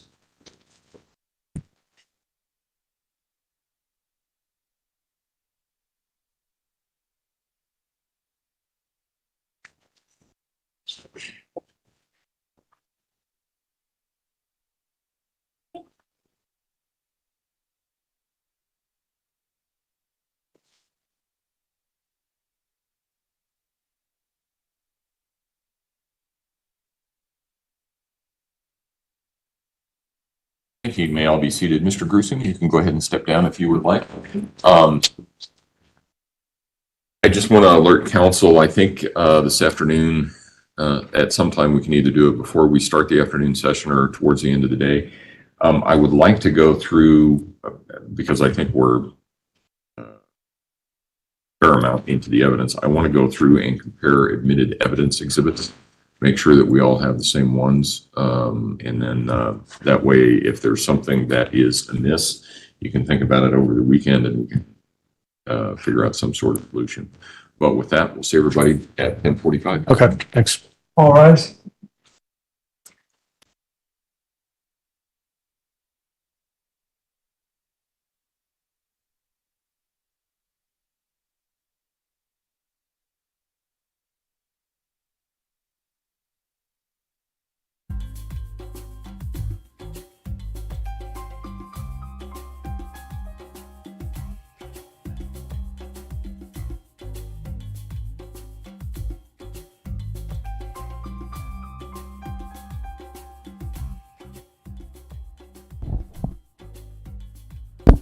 All right, everybody. This is the time when, yes, you too can help support the Grant Hughes Investigates YouTube channel, where we're doing these 8-hour live streams.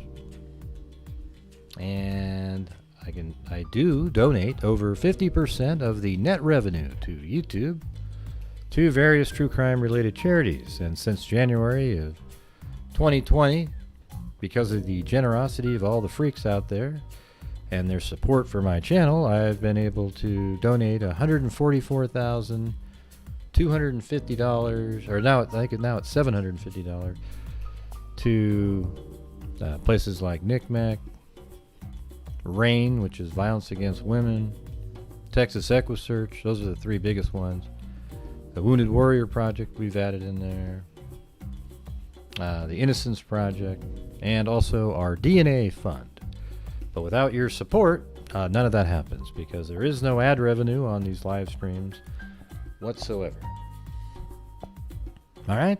So consider that when wondering if... Hey, Circa then, it looks like you got a couple... You've got a couple different accounts. I think you said why the other day, like one of them signed on somewhere else or something. And you also get to look at my dogs every single day. I think it's interesting, these interviews here. I mean, all these interviews just show you that Letecia's aware of what she did, and she's aware of the meaning of the questions people are asking her, and why she completely, she needs to fabricate and adjust her story over time to kind of match what is now known or being asked to make it fit a story, but it just doesn't.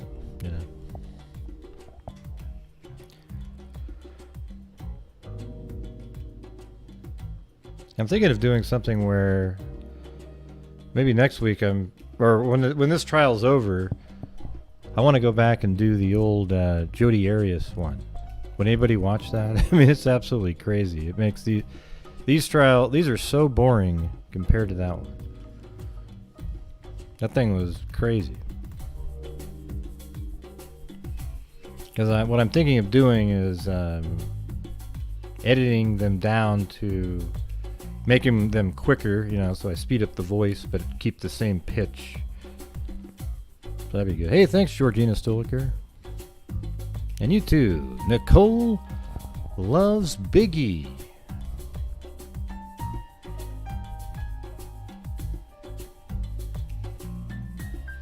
Yeah, I think it'd be crazy. It's like 60-something days long, too. It's wild. Oh! Wow, that was loud in my head. Thank you for covering this case. I have been enjoying watching with the group while working. Well, cool.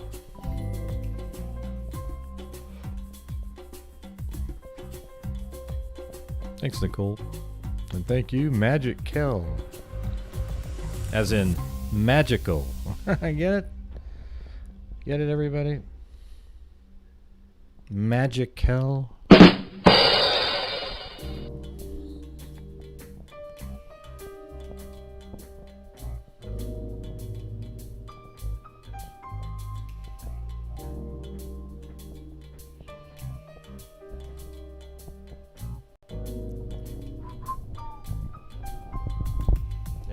Anyways, I think you guys would think it was interesting. So far, I've got the opening argument. Then I have all 18 days already downloaded. And then right around that time is when she gets on the stand because the prosecution rests their case. And then she gets on the stand and tells these long just stories and just the same way as Letecia does. And then they switch over to then the prosecution cross-examines her.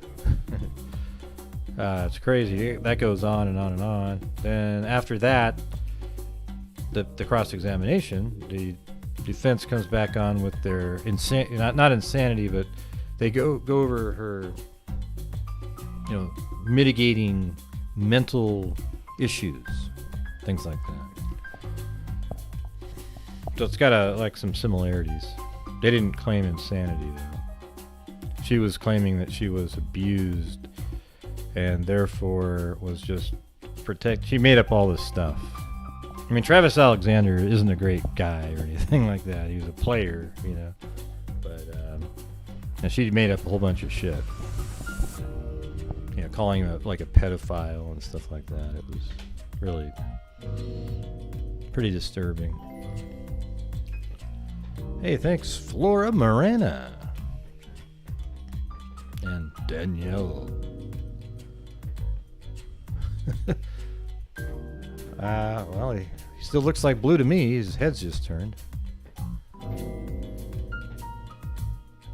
Thank you for everything and especially for letting us look at your cute puppies. Dog. Here, I'll flip it around.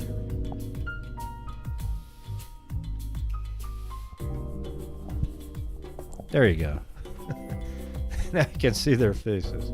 Like, why'd you Cat, turn me black gray? square, who looks Jeez. like a cat today.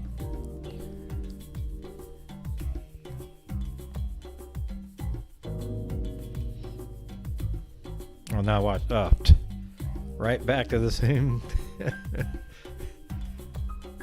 Chloe's so funny how she just plops down. Like she just walks somewhere and then just plops down. No care in the world of where she is or anything.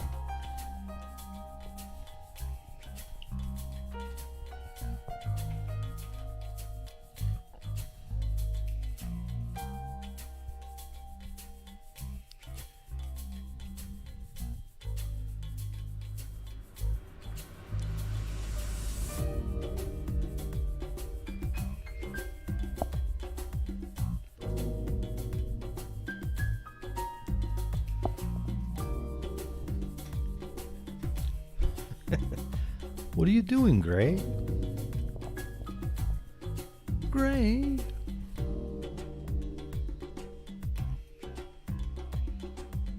I guess I do use my name third. I don't know. Well, I do third person when I'm pretending to be somebody else talking to me. I don't talk like some of these football players or whatever. You go, well, Gray, he likes to. I mean, that's just weird shit, man. If you're talking about yourself, say I. You know what I mean? It's weird that somebody's discussing themselves from afar, referring to yourself. Third person. It's ridiculous. Somebody else what? Huh? Cindy, you always seem so confused. It's weird. I don't think I'm ever going to be able to figure you out.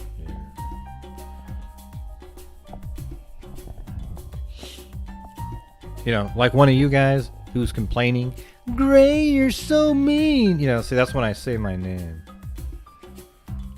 Ah, Cindy, you're always so confused. Always.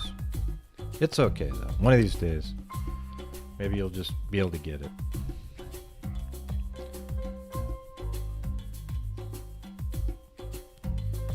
Let's see.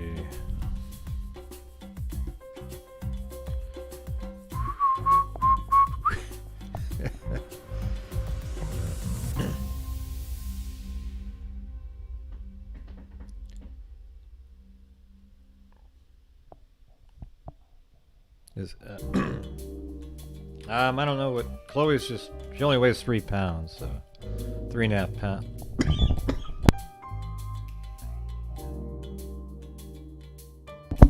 Oh man, I think I need something to drink.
got a lot of bills, but I will support when I can.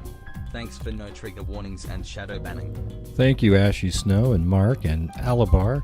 I do have a trigger warning bunny that I'd like to offer anybody out there who's feeling a little triggered by some of these. I'm sure holding the bunny will make you feel absolutely peaceful. Nothing you hear that's scary and mean will affect you by holding the little bunny. Okay, everybody? So we'll make sure that we get you a nice trigger warning bunny, and yeah, stay tuned. You know what I should find is like a 3D bunny that I can animate and have it look really cute and everything. Like, hey, a quivering little bunny, and then just have it have gnarling teeth and it just scare you right out of your seats. Oh yeah, that'd be awesome. You gotta admit.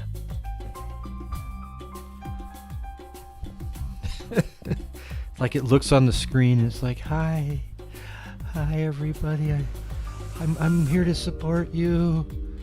Oh, and you being triggered. Oh God. You know what? You know what's funny? Don't you think the Chinese people, when the country of China looks at us and just laughs their ass off with the trigger warning bullshit? I mean, they just go, wow. When do we start this conflict? Let's get going here.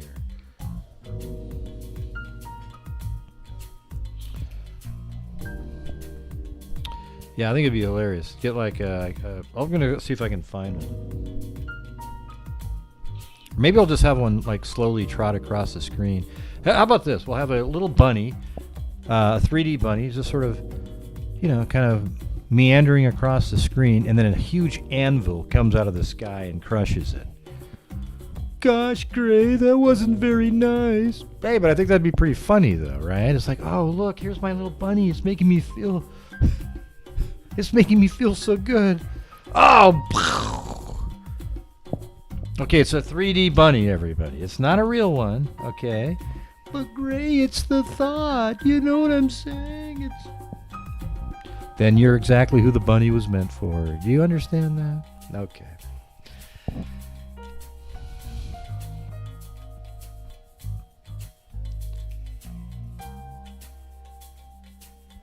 I don't know how to do the 99-cent part at the end.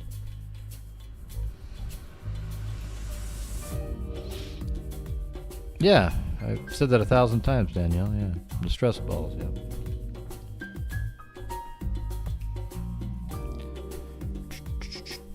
I'm still waiting for the pens to get here, though.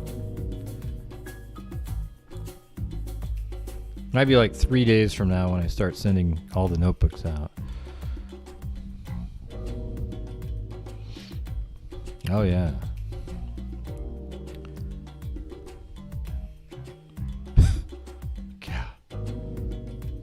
I mean, are we that weak as a society, really, that we need to have like bunnies and trigger warnings and just sort of, oh God, it's weird, you know? Blue and Chloe are our trigger bunnies.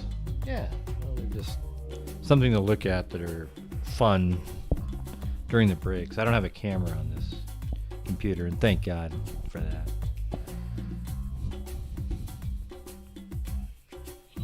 Yeah, bunnies are cute, you know, sure.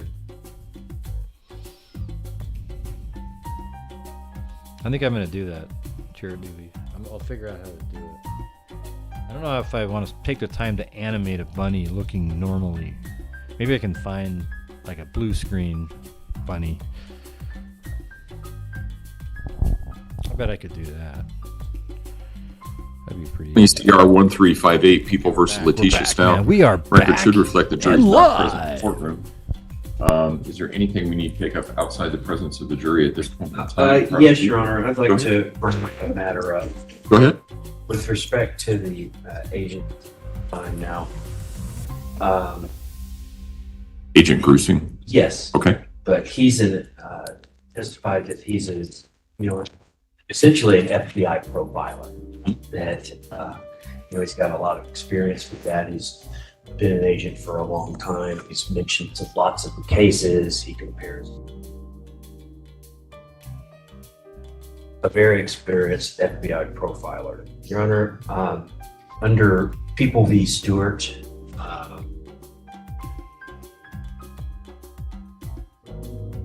Colorado Supreme Court, I would object to any senescence or tantamount to agent.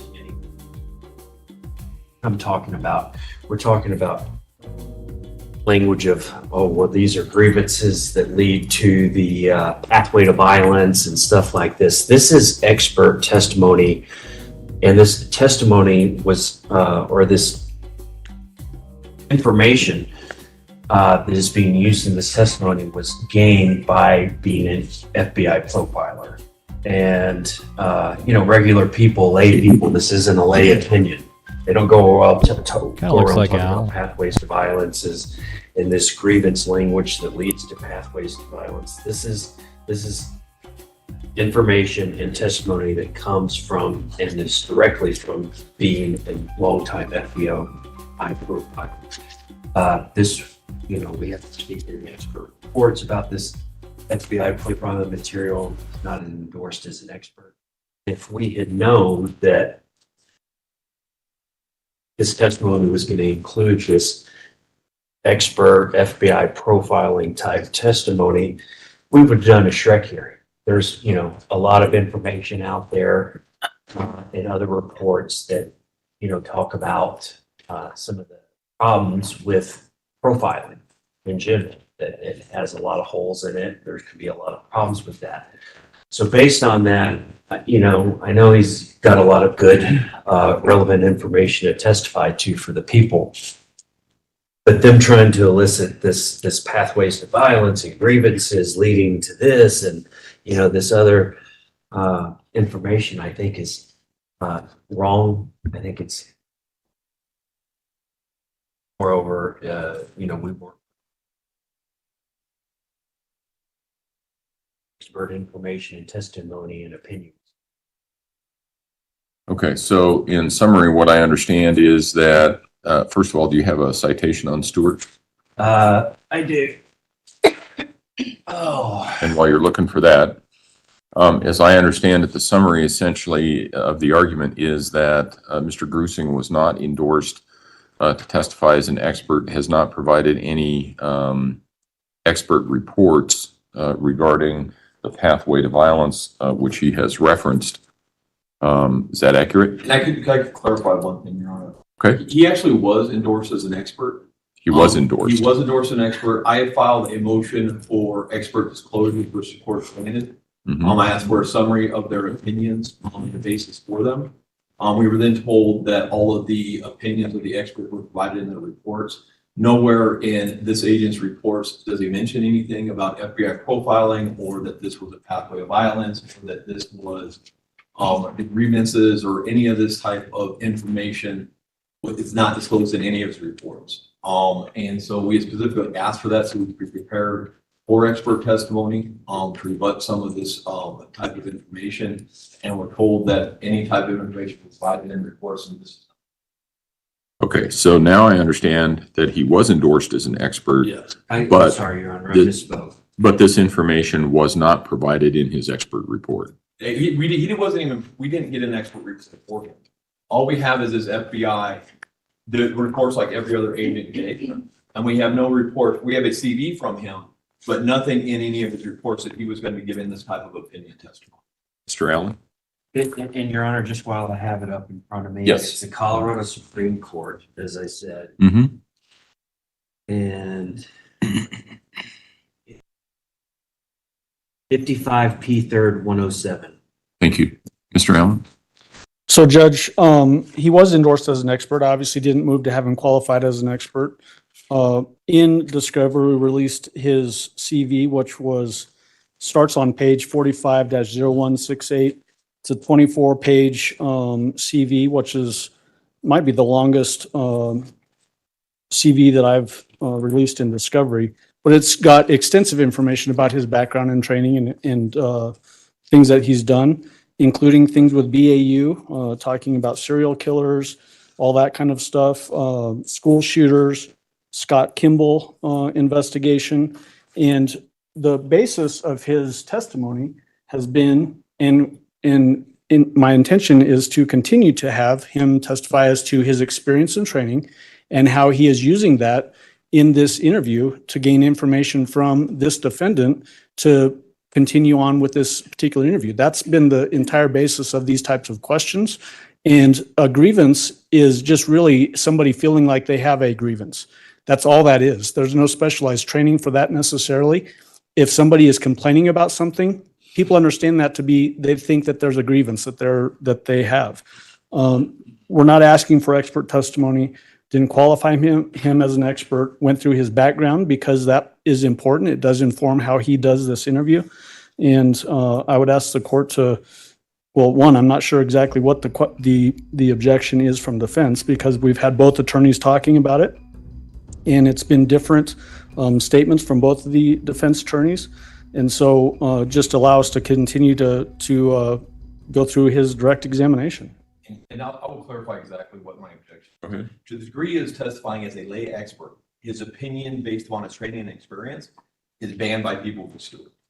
To the degree that they want to qualify him as an expert, we have a violation of the court's order regarding experts. Okay. All right. Is Agent Grusik, he is back there. Okay, Yeah, good.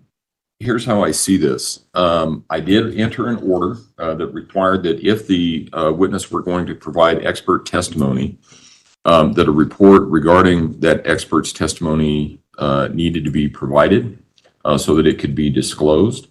I understand that Mr. Grusing has been endorsed as an expert.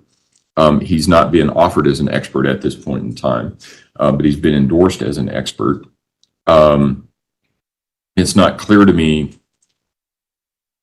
It appears to me that Agent Grusing did offer some, or he's mentioned in the reports, or he has some reports, but apparently does not have or did not disclose the opinions that the defense is requesting. What I would order is I think that Agent Grusing needs to stay away from the phrase pathway to violence. I think he can testify as to why he was directing the interrogation in certain manners. I think the issue of him saying, well, I wanted to keep her talking, I don't really know that that's any different than anybody else, frankly, that's testified here. I was telling her this because I was hoping that I would get her talking. At one point, I think it was in the video. I don't think it was independent testimony from Agent Grusing, so I think it was in the video. At one point, he mentioned something about the Dylan Redwine case, but I think that was in the video, and he was trying to get the defendant talking about that and trying to explain his experience. I think all of those are appropriate.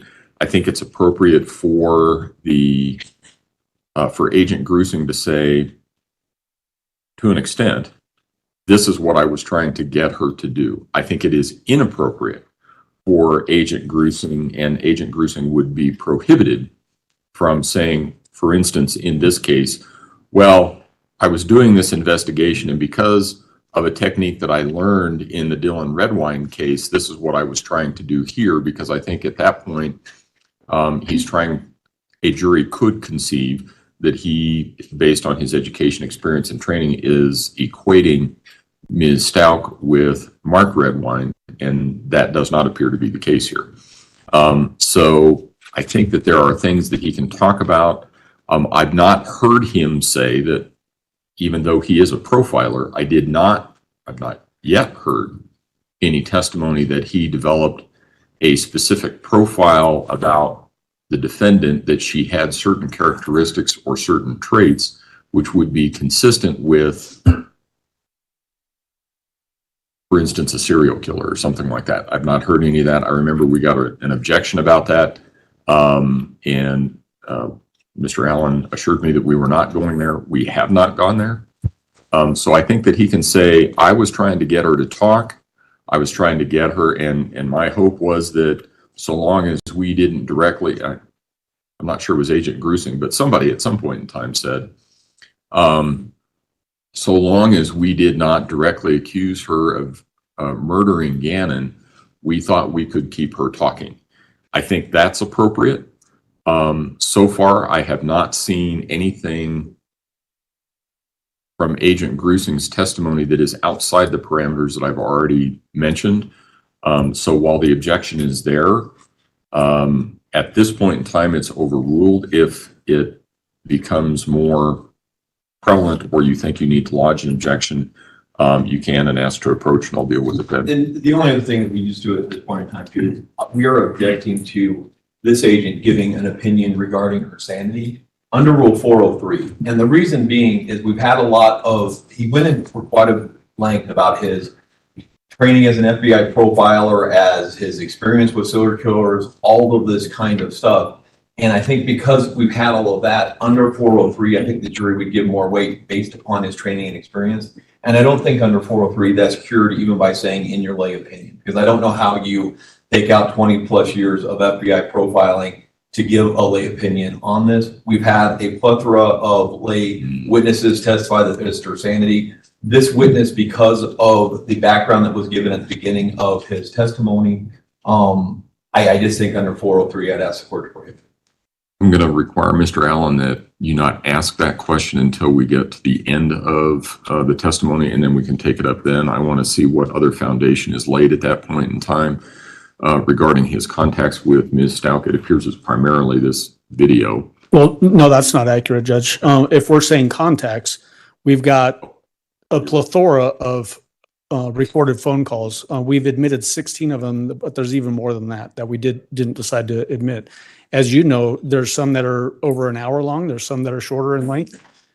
We're talking with this interview, which is almost 5 hours long, plus all of these others, that it's, as far as law enforcement investigators, some of the longest contact with this defendant of anybody. Okay. I want to wait until I get to the end of Yeah. direct. And before you ask that question, ask to approach, and then we'll see where we are there. I think I understand the issue from the defense is not so much contact as it is because of this witness's background and expertise. They may give more weight to his opinion than they would to just a lay opinion. So, and Yeah. No, I understand that as well, Judge. I think that if we are making that sort of decision, and we can talk about this again later, but if we're making that sort of decision that based on we're guessing that the jury is going to give a particular witness more credibility or less credibility, I think is we're invading the province of the jury. They get to understand and make those decisions in private in their deliberations, and we should not invade that. And I think case law is very clear about that. All right. One last thing, Judge, just so that the record's clear on the prior cases, examples that Mr. Grusing gives during the pendency of this interview and that sort of thing. You notice I haven't asked any questions about serial killers or anything like that, trying to draw parallels. I'm not even asking about prior cases, even though it's prevalent in this particular interview. If there were concerns from the defense about those issues and topics coming up in this interview's been out in discovery for, years. This is the first time we're hearing about it in the midst of trial, in the midst of testimony from Mr. Grusing. And I just think it's improper to do it now under these conditions when there was plenty of opportunity to do it prior to, with the caveat that obviously I'm not drawing special attention to these issues. It's just going to continue to flow in this interview. Okay. Mr. Twin. I'm not objecting. The fact that he mentioned red wine in the interview is not the source of my objection. It appears to me that he's inferring some traits as far as a serial killer, saying like the grievances lead to the pathway to violence, to lead to somebody committing these type of horrible acts. That's the kind of opinion testimony that we're objecting.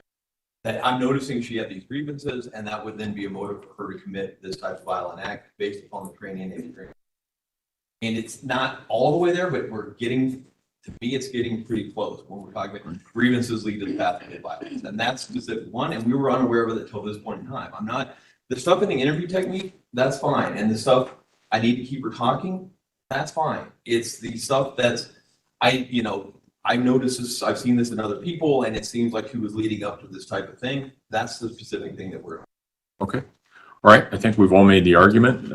I've given us a pathway forward, and that's where we will go. Agent Grusing, do you have any questions about the parameters that I expect? I do not, Your Honor. Okay. All right. Are we ready to bring in the jury? Yes, Your Honor. Defense? Anything else? Okay. Let's go ahead and bring Do you want Mr. Grusing back on the stand? Yes, please. Agent, if you, Special Agent Grusing, or I'm sorry, it's now Mr. Grusing, if you would. Only resume- Mr. Grusing. If you would resume your seat on the witness stand. I remind you that you're still under oath.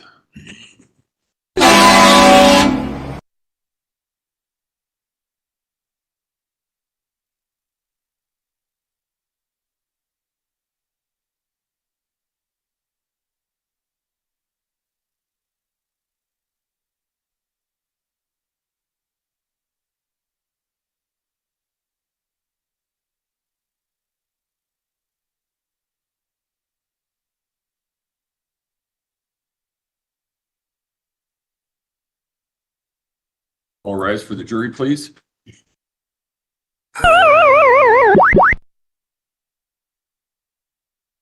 Bitch, please.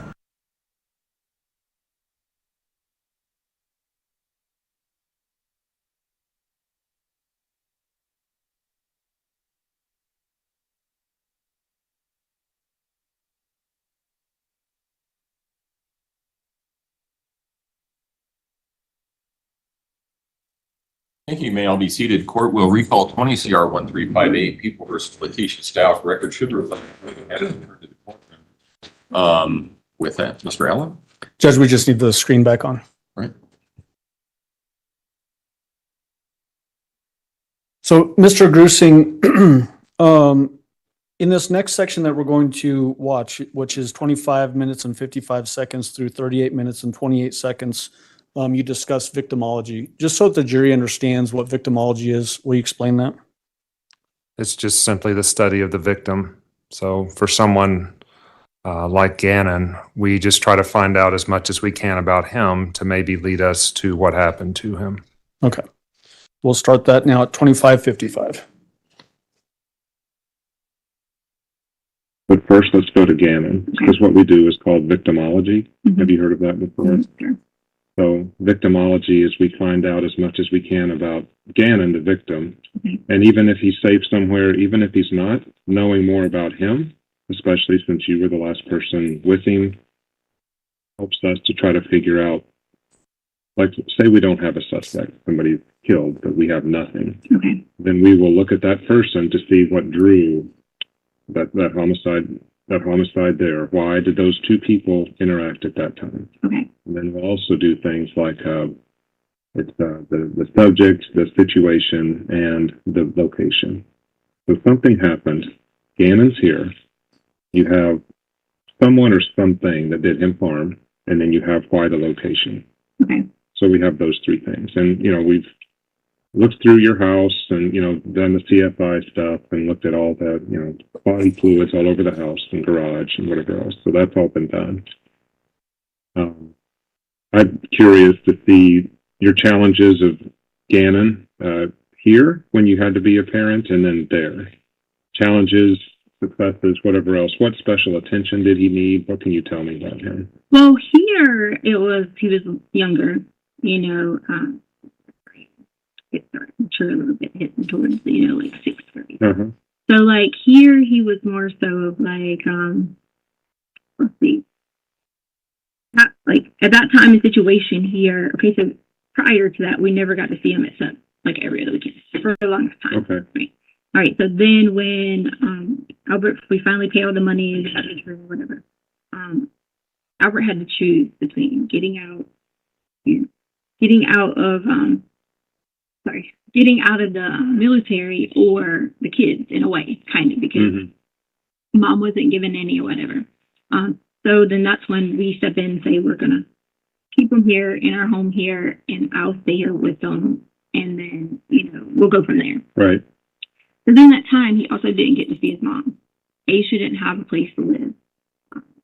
Aisha also, she had a baby, but then mainly to her, I'm not going to trash her. I'm going to say she was married to someone who didn't take care of, who wouldn't take care of them like they should, with her being pregnant in that situation. So with mom not having that foundation support, she wasn't able to come to the house a lot. And when she did come to the house, each time she came, that she was like, oh, you know, she just wasn't in a good place. So I let her stay at her home. And Gannon had a tough time every time because in his mind, he just wanted to be like a stepsister, you know. What? His stepsister? Yeah. You mean Harley? No. Oh, Landon's? Yeah. No. No, I don't. Mia. Mike Starter. Got it. You know, Mike, right? Yeah. Okay. So he wanted it to be like Mike Starter, which was they go to my dad's house for a week. Right. You know, he said Got it. that was Gannon's mindset when he was here. Grandparents, amazing people, which is Landon's family. Amazing people, Grandma, I think Nana and Poppy. Great people. They would always come get them on weekends and things like that, so that I'd have time to, like, you know, do whatever I needed to do, or if I wanted to go shopping or go hang out with people, whatever. So we had all that, you know, going on here. The missing piece was, you know, Albert had, you know, our country. Yep. Gannon would do his schoolwork, very smart. I think he made all A's here in 4th grade. I'm pretty sure he made all A's here. So made all A's here. Didn't have like an issue at all. What was he like when he got home from school? Because Albert's out, you're having to take care of him. Well, to be honest with you, I got him from after school, which was about like 5:30ish. So by the time we did homework, and all those things, it was almost time to like get ready for bed. Are you doing his homework with him? Is he doing it on his own? What? See, the difference between schools, and I'm not trying to talk about Colorado if you're from Colorado, the difference between Colorado and South Carolina schools was South Carolina did a lot more with like history and those type of things, where Colorado thought it was relevant reading. So he did struggle with history, so we had to sit at the table a lot of times and like really work on, like, he was a mathematician. He's so like his dad. Gannon is just like his dad. He is so mathematically inclined, you know, like an engineer type brain. So when it came to anything history and reading science stuff, unless it was something he liked, he didn't like. So we spent hours sometimes, you know, working on those things. But with knowing the curriculum, it was easy for me because I already knew. And so by the time we did that, it was time for him to go to bed. You know, yada yada yada. So that was. That's here. So, yeah. And what about in Colorado? How is that different? Well, when we get to Colorado, of course, I start them in school, which would have been August. Okay. So I start them in school. It was a big help because Gannon is at this point a little bit more mature, and he knows he'd stay with us. Because, see, I took him to Alaska and homeschooled him before we got to Colorado. I homeschooled him for those 2 months. And then we transitioned into Colorado. Actually, it wasn't August. I'm sorry, I told you the story. It was that January that we got here, because I homeschooled him November, December, not of this past time, but of the year before. Okay. Sorry. So January 2019. Yes, so I homeschooled him 2018, November, Christmas time, because mom couldn't get him then for whatever reason. Then we came on to, but I think she ended up getting him, and she flew them back to Colorado for a week or something. She got him for a week maybe. Flew them back to Colorado. So January 2019, we would have started school in Colorado. Okay. Right. So get them in school, which Colorado, I mean, I think it was like May, middle May, they would go to Colorado. Right. So January, February, March, April. Okay. So it was pretty simple in the terms of we would do, like, you know, he never had homework in Colorado for some reason. So it was always Albert would be like, make them write their labs, or, you know, it was time for them to go to summer. What time did you normally get home from school? Well, around that time, he went to another school because this new school wasn't built. Okay. So it would have been like 3:45, 4 o'clock, maybe, just because it happened to come from across town. And then coming with the fall. Yeah, so they came back in August. So we went on, Gannon went with us on a big cruise in the summer because he didn't want to go home. Right away, we gave him a choice. You want to go on a family cruise, or you want to go, you know, to, he said he wanted to go on a cruise. So I went on a big family cruise, Dominican, and I forgot a couple of places. So it was just me, him, Harley, and Albert. Those are the 4 of us, and Lena didn't go. So we all went on this family cruise, and had a great time, whatever. And then, of course, they come here for the summer, and then they get ready to come back for fall. So they come back for fall, and at this point in time, I was working. Albert was doing like the shift, like 3-2. You had your teaching job and Yes, 3-2, 3-2. He was working and all these things. Okay. Well, Harley was working, I think, and starting Pike Peak College. So we were all pretty busy, like throughout the day, and then in the evening it was kind of like come in, grab this. But then I was coaching. So as I was, what were you coaching? Softball. So as I was at your school, at the high school. At the high school. So as I was coaching softball, you know, I probably didn't get home sometimes till like 5:30, maybe sometimes later, just depending on if it was a game or practice or something like that. So honestly, a lot of the help had to come from either Harley doing a lot of it, if Albert was working, or Gannon had to independently, like, you know, do a lot of it himself. How did he get home? Which we were teaching. At this point in time, they were in the new school. Right. So the new school, because we lived 1.5 miles out, the new school allowed him to take it. If not, they had the rest of the way they had to. Okay. So coaching was over, you know, probably around, it's weird because they do softball, not spring, so coaching was over maybe around October, November. You know, Gannon started having a hard time because he was wanting to go home for Thanksgiving. When I tell you Gannon, he loves his Nana. Like that's his. If it was up to him, he'll be at Nana's house all the time because he loves Nana. So he like wanted to go because he has 2 little boy cousins. If you know, Gannon has 4 sisters, and he doesn't have any brothers. Mm-hmm. So he, in his way, those 2 little boys are like his brothers. Okay. So if he goes to Nana's house, you know, he can spend a lot of time with his little cousins. I think and then they can all just hang out. He didn't get to go for Thanksgiving. Albert had to work. So we I don't really cook. We've always like eating out whenever it's my turn. So I just said, hey, listen, you know, we'll go out to dinner. We did all this Thanksgiving, tried to make it up the best that I could because I'm not his mom, but he wanted to be there with the family, you know, because the holidays and that's what he always used to. And then of course Christmas came around. And same thing kind of happened at Christmas, but then we worked it out and we figured out a plan to get him home for Christmas. They went to Nana's for Christmas. Spend time with the family, yeah, because Mom never had a house. So Albert said it's okay if they go and then they have to get Nana's house. And that was our biggest worry. Like, have you ever been here before today? Mm-hmm. Okay, so like if you like look on the boulevard and things like that, there's a lot of like not the best places, and that was where they were staying at one point. You know, when they would come, and so that was why we were like, no. Right. Yeah. So then, is Gannon responsible for taking his own? He has ADHD medicine, right? Does he do that on his own? Do you help him with that? Most of the time, like how it worked is I got all lunch boxes ready, set them on. We've been in the house with the stove that's in the corner by the refrigerator. We would set the lunch boxes out, snacks, and let them pick. And he always pick before Lena because he just knew that he could get it. If he beat her up, he could pick the snacks he wanted. Mm-hmm. You know, so he would pick the snacks that he wanted, and I would lay if Albert wasn't getting them up, I would lay his ADHD medicine, his Vyvanse, 20 milligrams. I would lay his Vyvanse on. And so what form is it? Just tablet? Or? Yeah. Okay. Yeah, so I would lay it on the counter, and he would know, you know, come in and take it. How does he take it? Is it with water? Yeah. He doesn't even use water half the time. Okay. Right. He's been taking it since he was 5. Okay. So. Is there any other that he's on, or no?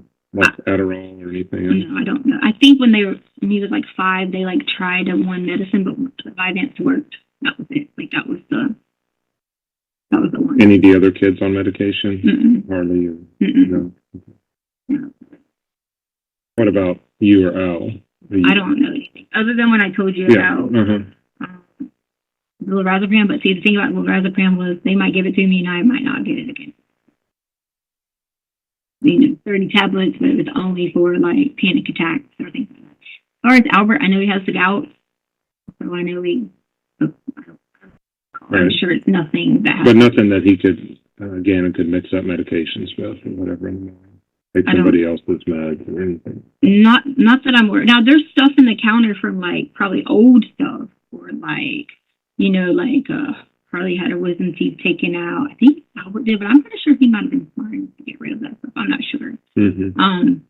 But none of us had like any like Right. anything like that. That's So in that particular recounting of, you lead into asking challenges with Gannon.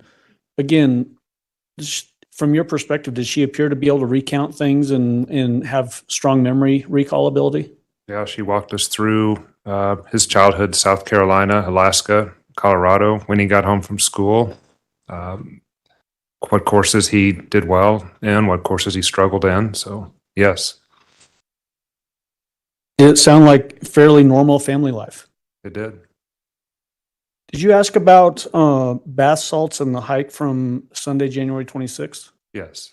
So let's jump to that section. It's going to be from this point up to 4330. I'm asking you that because of the bath salt deal that he came up with. You know, that was on the hike day, wasn't Okay, it? so the bath salt thing was just totally because they did this drug class, which is the same class that my fifth grade did too.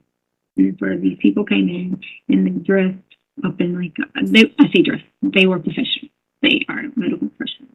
They dressed in their outfits and all those things. And they let the kids like pretend they were working on, what do we call it? You know, like as if they were doing CPR and all that. And yeah. during that time frame, they went over all these different drugs. So they talked about what your life is on crack. They talked about like all these, like it was very, very like in depth for fifth grade. But at the same time, you got to think it was probably a good thing to. So was Gannon telling you about this, or did you find out from a teacher, or how did you find out they had this in-depth conversation? Well, I knew because they did it at our school first. So they did it. They did our school first. So it was something once they found out they did our school and they saw like all the cool pictures and things like that. Other teachers wanted to know about it. So when the other teachers wanted to know about it, they, you know, went around different schools and they signed like, I think Albert signed a permission slip or maybe sent an email to the teacher or whatever that it was okay for him to do. So was Gannon fascinated with the bath salt thing, or how did that conversation happen? Because I know that seemed to be important, you know, during the hike and afterwards and whatever. Well, he was like, okay, so my parents would deliver these, and we never knew what they were. We were told meat, we were told whatever. We don't know. But Albert would always talk to Gannon about anytime people had anything, like drugs and things of that sort. He would always say, like, these are bad people, things like this is bad things. So Right. Gannon already had like some sort of base foundation, about it, you know, and because he had like that sort of base foundation, he always had like questions because like Right. that, and that was always the thing. Is that he was one? Is baby Nova going to be? Is baby Nova going to be? And that was like his main concern, was wanting to know these things because he was just curious of how, like, all. So were you guys on the hike when he brought it up, or where were you? He had already brought it up prior to the hike. Okay. He had already said something when he came home after this. Was it a concern for you? Tell me what he said and how your I conversation don't went. honestly, sir. I don't remember. I just remember he was telling us about the different things that they were talking about. And then I was like, "Oh, did you guys do this?" And they would be like, "Yeah, I don't know what they do." So it was kind of like mimicked the same way. Mm-hmm. So we did talk about that a lot. Was that before hike, you said? Yeah, leading up to it, before the hike, there was a lot of talk about it, you know, for a little bit. And then, of course, the hike, I think he said a few things. What did he say? I just remember he was talking to me. And was it recently. concerning to you? Like What he was saying? Like he really wanted to try these things, or what? Like, I didn't think anything about him wanting to try any of it, do anything with it. I know that he said something about it, and I gave him a bath bomb. When he said something, what did he say? he just asked me about, in general, about if we had bath salts. Because, to be honest with you, he had already pooped how many times? So he said that after he pooped on the hike? He pooped a couple of times on the hike. Yeah. Like, when I say poop, I don't mean like... Just a little bit to where it's Right. uncomfortable and whatever. Right. And so it was the whole thing about bath salts was just, I think he just wanted to like relax because he ended up taking 2 baths. So Now, I do think you, he wanted to. and this, I don't want to be weird, but are you giving him baths? Is he taking them? No. And then goes by himself, and he's very like helpful, independent. Like I've taught him so many independent skills where he can go in there and just now he'll forget to like bring his clothes up or simple things like that. But Okay. So he takes 2 baths that night, or 1 bath that night, 1 the next morning, or? I think when we got home, we took one. Me and Lena went to go get food. And then I think he had used the bathroom again. I took another one. I think when me and Lena got back. And then she took one somehow. So, Mr. Grusing, in that portion of the interview, we're talking about the hike and bath salts. Again, did she appear to have ability to recall those details as well? Yes. Is that markedly different than when you're talking about trying to get details as to what happened to Gannon? Yes. In what way? She's comfortable talking, and as you mentioned, she's giving details, and she can clearly remember what was going on, just even from her comfort in talking to me. And this is from what she's describing here is from the hike that occurred on the afternoon of January 26th of 2020. Yes. Did you ask her about what does it look like if her and Gannon argue? Yes. So let's jump to that section. We're going to jump to just a little bit ahead, 44 minutes and 45 seconds.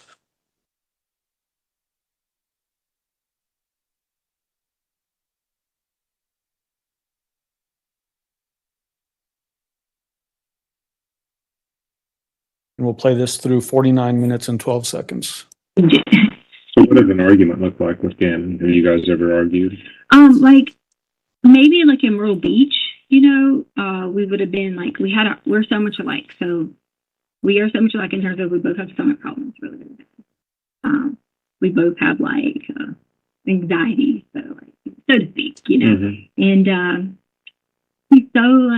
he's so kind and like kind-hearted, and then the point of like we can get upset about something, but then the next minute he'll be like I am. He'll be like, oh, look about something. We'll just say something, or he had tremendously increased the amount in Myrtle Beach. I don't think I ever heard him do it.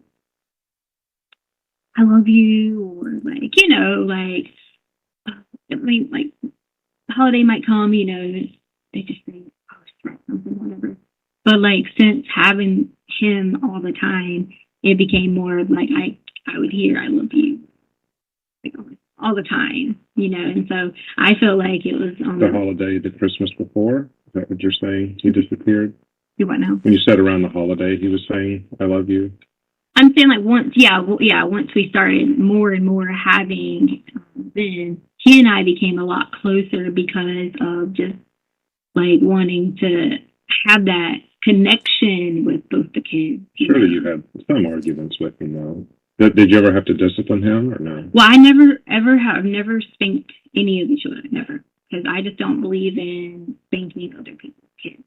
So we never had that. Now, as far as like, okay, you are in trouble, you're going to do this. Yeah, that's any kid with any of them. What's the biggest disagreement you had with Gannon? The biggest disagreement. Probably because he doesn't. And again, he probably shouldn't have this on him as a kid, but not like seeing the light. How he couldn't go home. He was so like, kind of like forgiving. It's okay, mommy don't have money. And if I said anything like, well, and I probably shouldn't have, but I did, I would be like, well, if she quit doing this, she could pay for it. And I would always figure out a way. But then it was like, you know, I'd say, I wanted him to see that. So was this a certain incident? Do I know? The biggest disagreement you had, was this a certain time, or you No, just we never talking? had like big, like there was never any like big all out. Are you, when you say disagreement, like clashes or like screaming, Well, shouting? I'm a parent, so I've had mine. You mean Disagreements, like yelling at the kid. like that kind of disagreement, but never not like a So what's the most physical, upset you've been with Gannon? where we've like Or you've had fussed to at each yell, other. and I've had to yell at my kids. I got you. I see what you're saying. So like where we've had to like fuss at each other Mhm. over whether or not he did something, if he did something or That not. has to happen if you're a parent. I'm, Right, just right, saying, right. I'm I not didn't know what judging you you. were saying. I thought you were asking me Again, like, no, you were I'm more looking at this from Gannon's point of view. I'm not judging you. no, I thought you were asking me more of like, you know, like whippings or like Beating or switches something like that. or like something like that. So No. what's the most intense time you've had with Gannon, as far as you're yelling, he's yelling, that sort of thing? That has to have happened, especially with that kid. I mean, yeah, of course. So what time do you remember? Probably times that I don't remember specific times. I could say all revolved around Albert, like not being disciplined, Well, disciplined enough. You know, when Gannon was just doing something that's totally irrational and unreasonable. I have a boy, I know. Yeah. They don't behave all the time. Right. So what did Gannon? I don't know of any like specifics. I just know that we would have, you know, like if it would have been something that wasn't in what our teachings were, we would have. Thanks. Of course, yelled So at you each never other. had to yell at him that you remember? I just said that to you. I said there have been plenty of times. Yeah, but I mean a specific one. So, Mr. Grissing, in that portion of the interview, when you're asking about the biggest disagreement that she had with Gannon, she referenced Gannon's mother. Did Gannon's mother and the relationship that Gannon had with his mother become a fairly consistent theme as it relates to her feeling like she wasn't getting credit? She mentioned that a couple of times, yes. Okay. And in that particular one, she mentioned that he's very forgiving to his mom, and she, being the defendant, wanted Gannon to see that his mom wasn't doing the right things. Yes. Almost seeming to want to discredit Gannon's own mother. Correct. In Gannon's eyes. Yes. Okay. Did you ask, or did she eventually give a description of Gannon being in a very upset rage and having some sort of a knife or box cutter? She did. All right, let's jump to that section, and we're jumping ahead about a minute to 50 minutes and 10 seconds.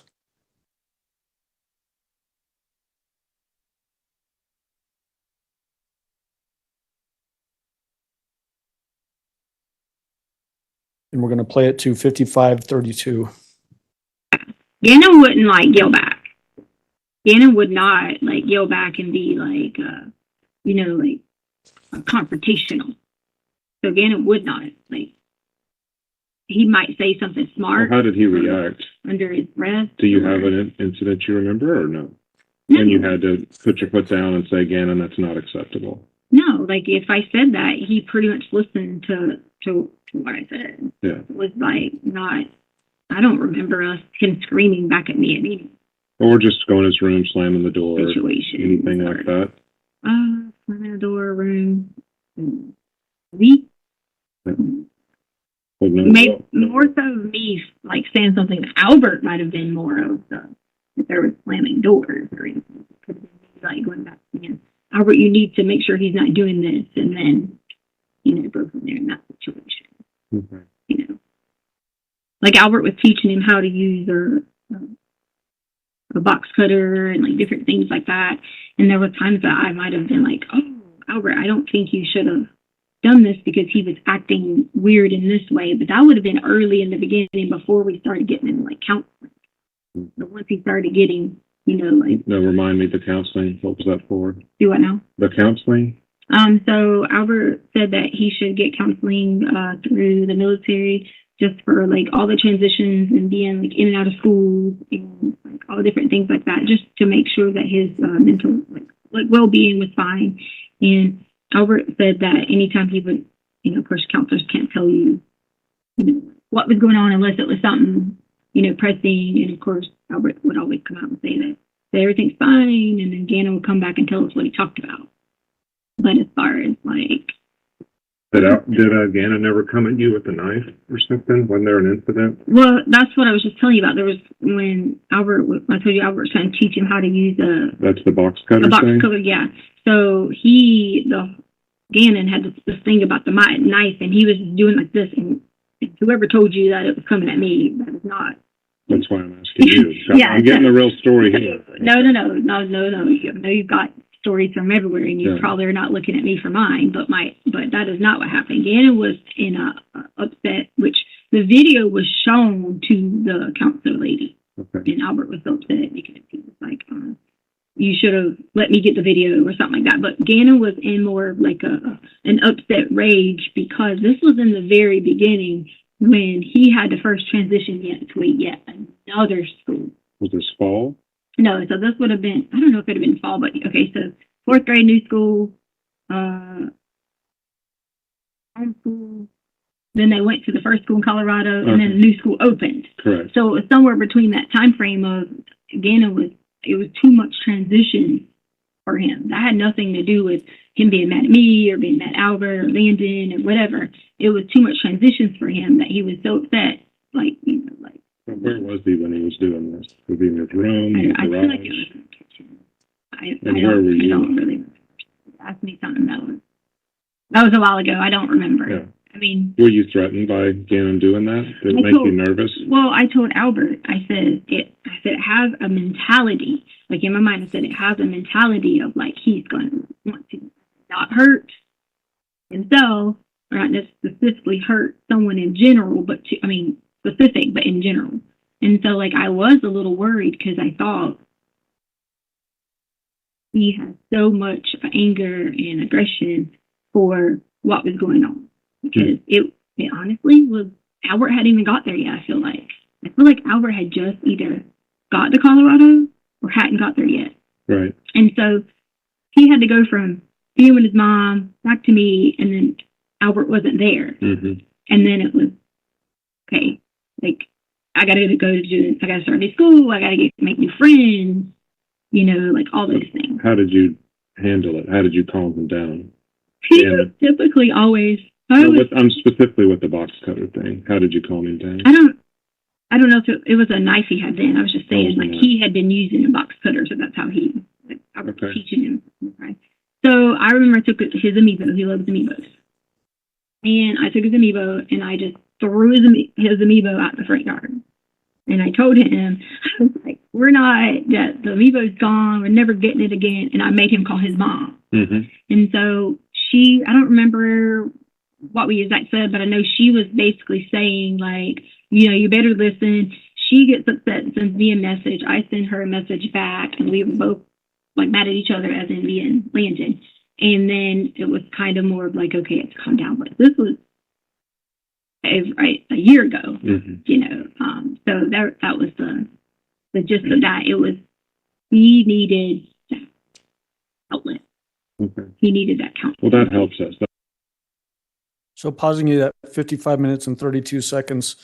Again, she's showing a good ability to recall different events that have occurred during her time with Gannon. She is. She says that there's some video of some knife or box cutter incident. Did you ever see such a video? I did not. Do you know if one even actually existed? No.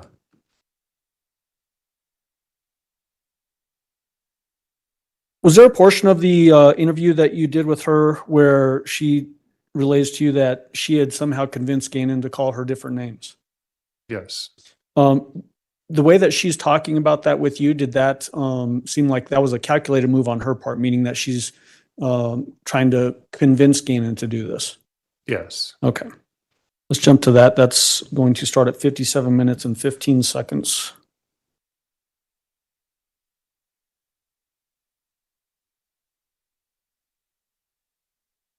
And we'll play it through 57 minutes and 47 seconds.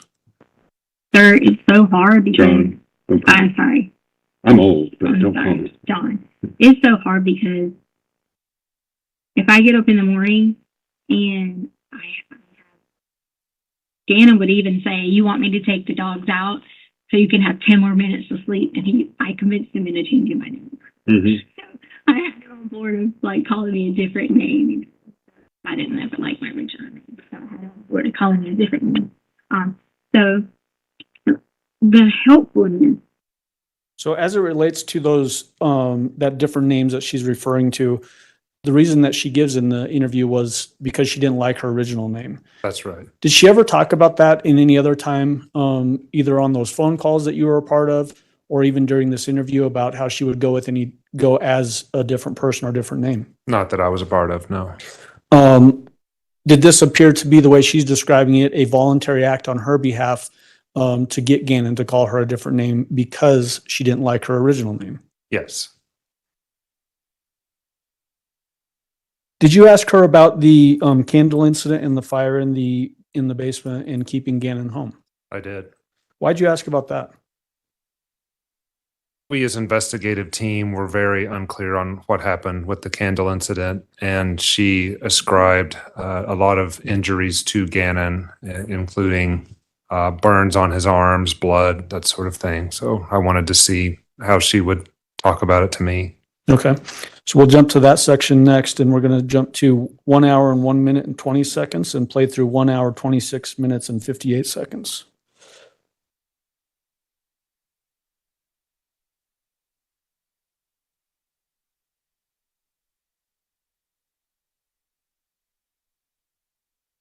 The candle incident.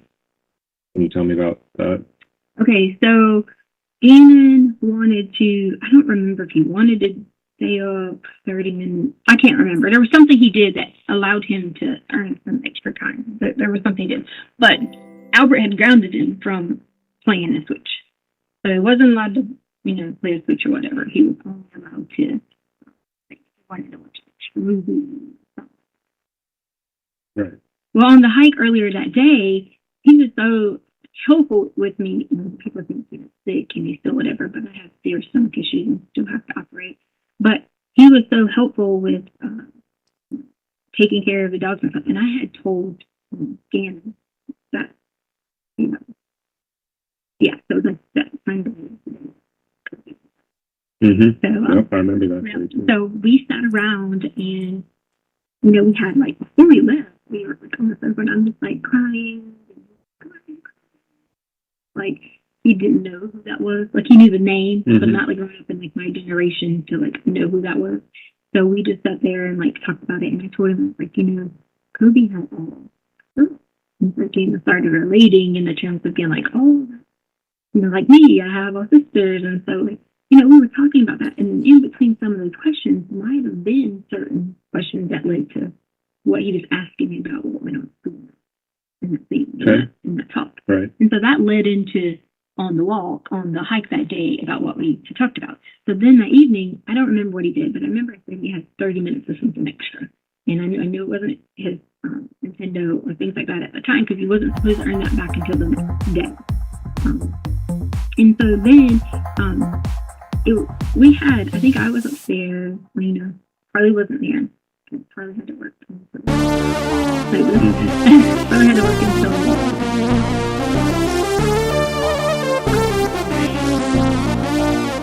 Gannon had, what was he doing? He was doing something, I don't remember. So I go back upstairs, then I hear the machine was saying, beep, beep, beep, as if someone was coming in the house. Okay. So I put the code in thinking, so why is the alarm thing up?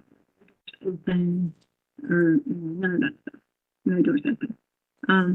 So then I go back where Lena was at, and I think she was faking sleeping, but not really. Mm-hmm. And then, but she had the cover over her head a little bit, and so she was doing whatever. And so then I hear the thing saying fire. Does it actually say fire? It said fire. Okay. So that was the crazy thing because I never had heard. I didn't know what. I thought it would just be like that. Right, like a siren. But I don't know if it was the detector thing set fire or if it was the actual. But it was just like fire, whatever.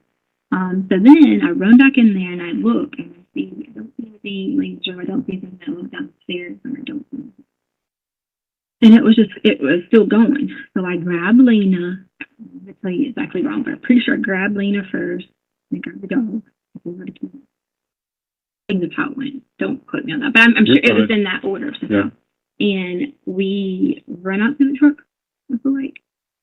Either I open the door. I don't remember. Somehow they get to the truck. Okay. And then I run back downstairs because at this point I already know I'm up there. And so I run back downstairs. And we're back downstairs, and Gannon was awake, but not awake. Like, you know how you can almost, like, be asleep, but not asleep type thing? And so he was in his bed? No. He wasn't in his bed. Where was he? He was on the sofa. On the sofa. Right. So, he was on the sofa. And so, like, when I pull the cover, I pull Gannon with the cover.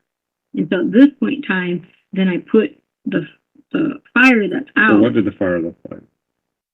It wasn't like, huge. Where was it? In the carpet? On the sofa? I feel like it was on like one of the covers. On the covers? Was the cover on the sofa though, or was it on the floor? I don't remember. I just remember it was in a small location. It wasn't a big enough fire to what color was it? Do you remember? Was it yellow, red, orange?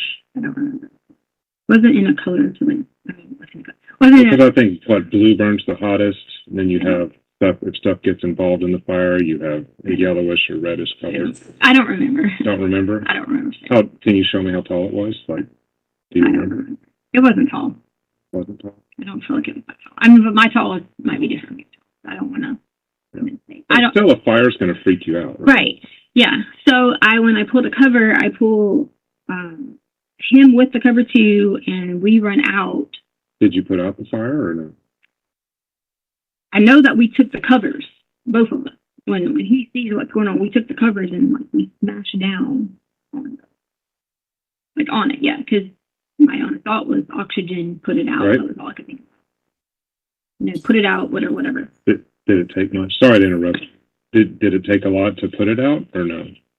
Or did you just smother it and then move? Or was it something in between? Was there what now? Something in between. I'm not trying to put words in your mouth. Something in between? Like in between, just it happened real quick, or you had to fight it for a while? Or? Oh, it wasn't like fighting for a while. Like there was already a bunch of covers on the side that I had grabbed them all and put over here, which is why the whole thing was bottled with covers. There was different covers bottled everywhere. So it was like stuff there. And then I run, and he's running behind me.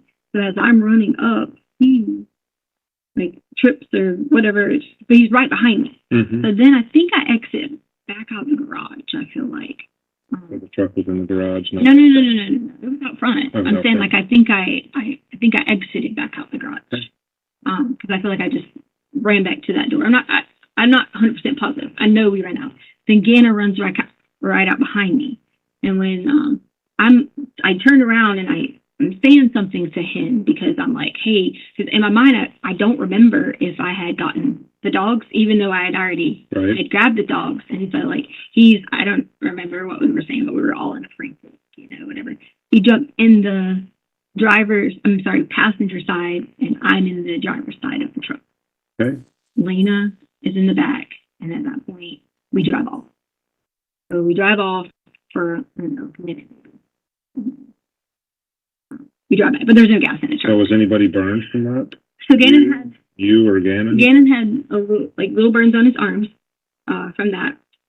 And then, but at the time, Gannon always lays with like his, either like his underwear on or like something like that. So at the time when we ran out, I feel like, did he have a shirt? I don't remember if he grabbed a shirt or grabbed another cover.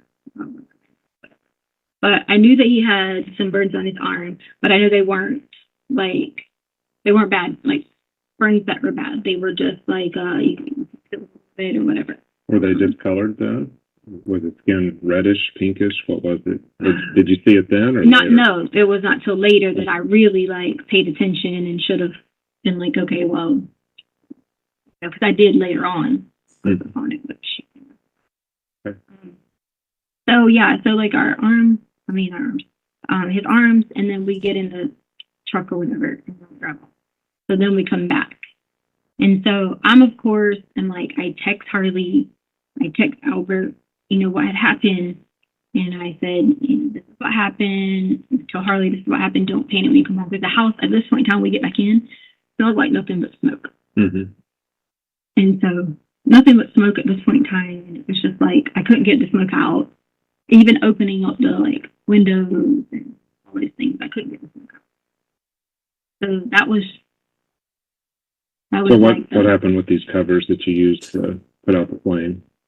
Well, the covers were either left there. I remember getting some of the stuff and putting outside in the trash can, which I even showed the people when they got there that I put in the trash can. Do you guys have singular trash cans for each house there, or do you have a dumpster, or what? Really, like it's a big trash. It's just a big brown trash. One of the ones you wheel Yeah, out yeah. and put by the curb. Yeah, it was just one of those. It was no one was like whatever, but we did want Albert. So like come home, not necessarily come home and meet for that, but we maybe like had updated a little bit to Albert because we were like thinking, like said and whatever.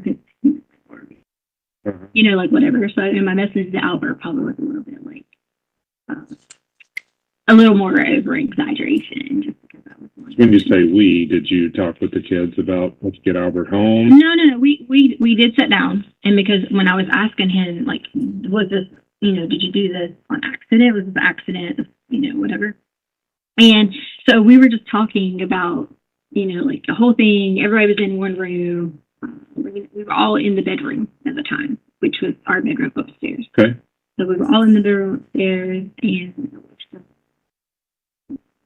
talking and whatever. And I said I got to let your daddy know. And then I was not going to tell him. That was the original thing. I was not to tell him. It was just to fix it and not tell him. Mm-hmm. Because then I was like, if I just do that, then we don't have to worry about it. Right. But then that was just an opportunity to be like, oh, well, maybe Albert would be like, well, because it was hard, like, always, all of us was there, going through all these memories and doing all these things without him, like being there. No, I get it.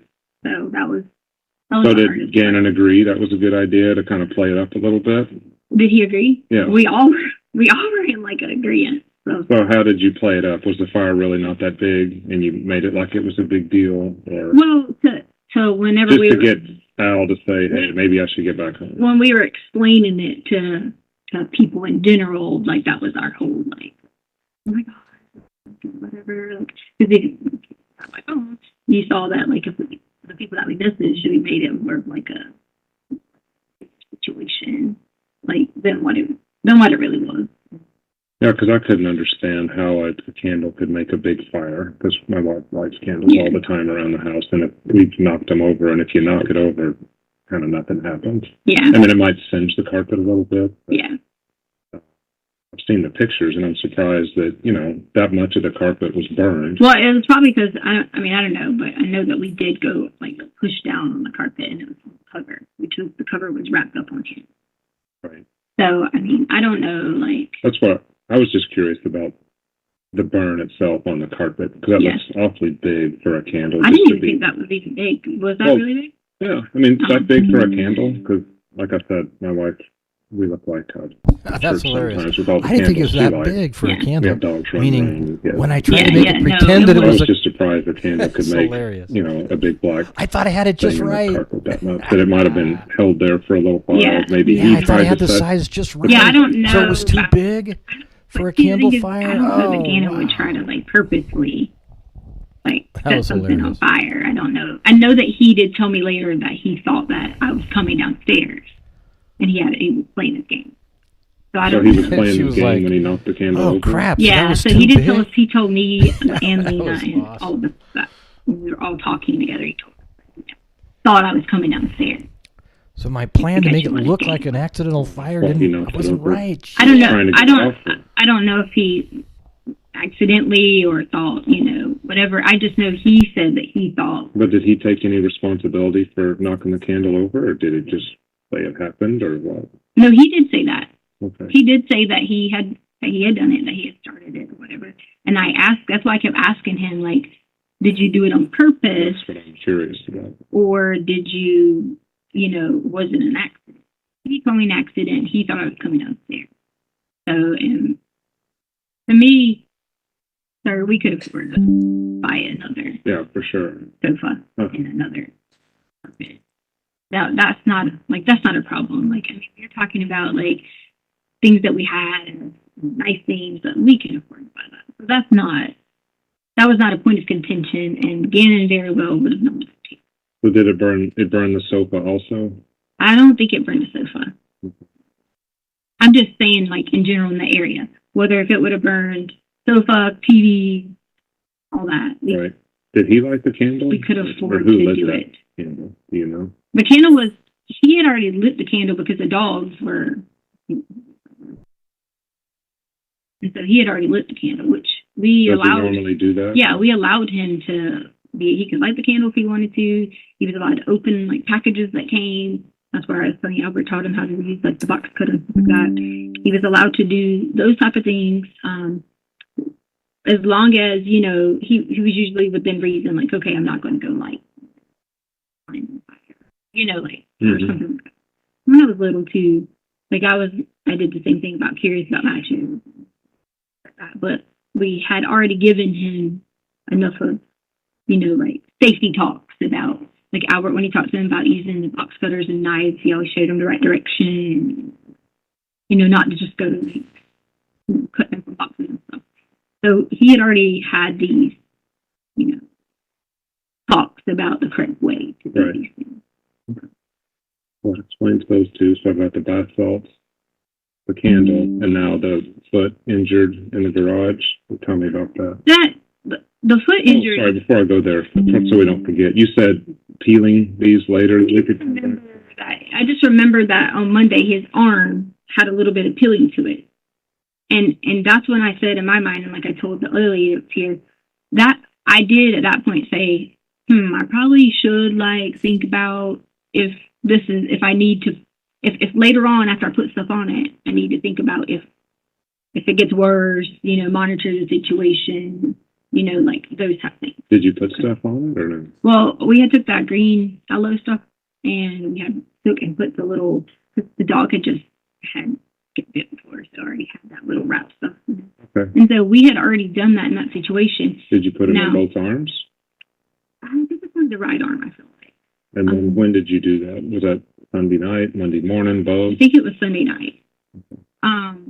No, actually it wasn't. It was through the night because we stayed up late. So it would have already been Monday morning hours, like into Monday morning hours. So why were you guys up late? Because we couldn't breathe. The smell was so like it's like stuck in the house from the smoke. We couldn't breathe. No matter what we did. So where did you guys hang out until you could breathe? We slept in our room. So she and then we used opened all the the fire windows to try to downstairs. explain an arm injury that created the And blood in all the corner. four of you slept in? But the arm injury is So bullshit. Lena, Harley, So therefore, what else is Lena, bullshit Harley, right me, before and that? him were in the room for a while. Then Gannon went to yeah. So then Gannon went to Lena's room for a while, but then he was in his room by the time he woke up. So I don't know if he got up in. What time do you think you went to Lena's room? Was it after midnight? Or I don't know. When did you call him in sick? It was pretty early in the morning. Well, we didn't. What happened is we didn't. All I did was I called and asked about his stomach. It was nothing to do with anything to do with the fire. My question was, I'd already given him Miralax, which was like, Mm-hmm. So we had a prescription over the counter. I say whatever it is, prescription Miralax, whatever Right. it's or whatever. And I'd already given him that. And so then also had X-Lax. And I thought, at what point can I not? Like, how much is enough? If I can't get him to pass this, at what point is there enough, or can I go ahead and do it like an enema? Albert can tell you, I've given him an enema before, and like things like that, because it gets so bad and they're just so big and they get clogged up. So that was the concern about how to get him to pass. Mm-hmm. Because like for me, I have to like I can drink 10 scoops of Miralax and Won't affect you it like won't affect me at all. Yeah. Yeah. And so I didn't want it to be where it was. And then also, the combination is different in my stomach because, like I said, if I take 10 of them, I'm okay. Well, he's having the squirts and he started having those in the hike, but he couldn't pass that whole evening. Is that right? Right. He would get out, but like couldn't get like the whole thing out. And that was sometimes if he finally, and then when he finally It had to gets be painful, one out. wasn't it? Or, For me, I lay in the bathroom and I'm in pain. Yeah. Like whenever. was he telling you he was in pain? Well, he sits on the toilet. His common thing is that he'll sit on the toilet and just sit there and sit there and sit there. So as long as he's got something to focus with, Gannon's pain tolerance is very like high when it comes to just sitting there, like, focusing. Mm-hmm. So I mean, he spent a lot of time in the bathroom that evening, just sitting there. yeah, off and on the bathroom. And we got kids meals, but he came out and ate his kids meals. So better. So I assumed, McDonald's or what? no, we Carl's Jr. Carl's Jr. Yeah. Okay. So I had originally said Burger King, but that's not Burger King right there. That's Carl's Jr. Got it. Carl's Jr. Yeah. Yeah. Because I never go to Carl's Jr., but we got 2 kids meals, and I think I got one too. Lena went with me to go get it. So he ate the kids meal when we got back. But he still hadn't passed. So. Well, if he ate, he had done something. He had already used it some because he wouldn't have eaten. And had you given him the Miralax before the meal then? I had already given him Miralax like throughout the week. We always had this thing where if I went in there and took one of my shots, like of I say berries or something like that, he would take one too. So it was common for me to be like, okay, here, mix. And Albert would always say, go mix him up one of the drinks because we put in orange juice. Well, he didn't like juices as much unless it was like Kool-Aid juices. Like so it was a common thing to always try to give Miralax to regulate the system. But the problem is, if you don't take the Vyvanse, that you don't take it for a day, like he didn't take it on Saturday, because family was in town, and say you don't take it on Saturday, and if you don't take it on Sunday, that's when it starts to happen. That's when the constipation and the diarrhea kind of comes out. So, like, let's say if he would have took it Saturday, and let's say he would have took it Sunday, he wouldn't have been as bad. Right. But then the problem is, Albert always would want him not on it if we're going to go do like a big time activity, because instead of having him like, zoned out, I mean, zoned out. Yeah. That was the Vyvanse stuff. Right. Yeah. And so like the thing was, if we go somewhere that requires him to have like things, then that we don't want him to be under that Vyvanse and just have to be like zoned in. We want him to be, especially like on the hike, I wanted him to be able to like run around and do things. Because me and him were always on the top of all, like if we had hikes, we were always on the top of hikes. We were always the one, like, right. Bleeding, doing everything. So was he bleeding that night? Do you know? From rectally, from anally, yeah. So what happens is from him squeezing, I'm trying to figure out, things are going on with him these last couple hours. Yeah, so like from him squeezing and stuff like that, his does the same thing as mine does, and mine doesn't. So that's why I told you we're so much alike, and we could relate on that because it was like, oh my gosh, your butt, and just from squeezing and things like that, and that wasn't like pouring. Okay, so it wasn't a copious amount. Yeah, because of him struggling with that all night, or that evening into the night. Yeah. You don't know when he eventually felt good? Or how it works is he might feel good, and then it gets where it's hurting still until he gets it all out. It's not until he returns like 100% and being like, okay, I'm back to Gannon. Did he get back to Gannon that night? For Sunday? Yeah. Yeah. So he was fine. I told you he earned extra time to be able to stay up and stuff. Yeah, but I thought, was he not struggling with this after the candle incident? Right. Like what happens is, I mean, if you want to call him a GI person, but he gets where he's okay, and then a little bit more okay, and a little bit more. They happen every once a month, there is where he goes through those episodes of his stomach, and Mine does the same thing. No. So when you guys were up in the bedroom, how was he? You mean like after The flame and fire and smoke? He was upset and like crying because he thought he was going to lose his switch like for a long time. Like he thought, that biggest thing was, I don't care, we'll just do whatever. I knew whatever. I would be quicker to cover up because we just related on the same page, more so than Lena, because Lena was in grabbing and sure, whatever. Anna could be more of like, we can have a secret and talk and say. Right. Yeah. So I'd be more inclined.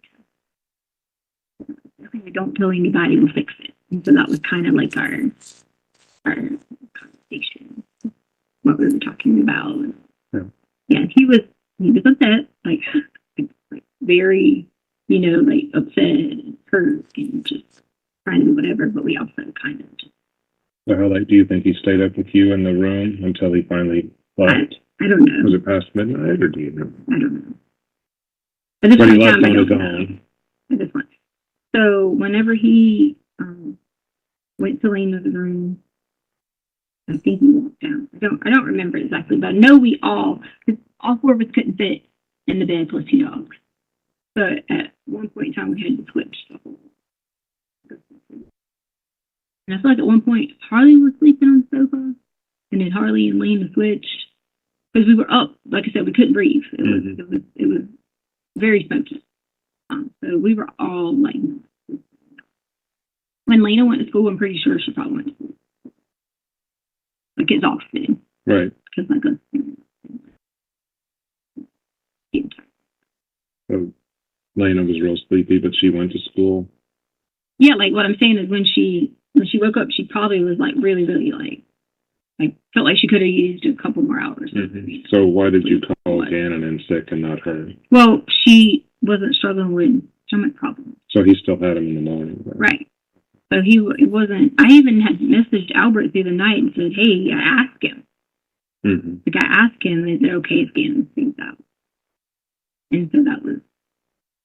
Yeah. So he didn't respond because he was on a different time zone. So you called in sick though too for your work. Judge, that's at 1:26:58, which was where I intended to stop, and this is probably a good time for lunch. Yes, it is. All right. Mr. Grusing, you can go ahead and step down. Ladies and gentlemen, we will take our noon recess. If I can have everyone back in the jury room a little bit before 1:30, we could be able to start on time at that point. Again, don't discuss the case among yourselves. Don't discuss the case with anyone else. Don't do your own research about any aspect of this case. With that, we'll see you at 1:30. Have a good lunch. All rise for the jury, please.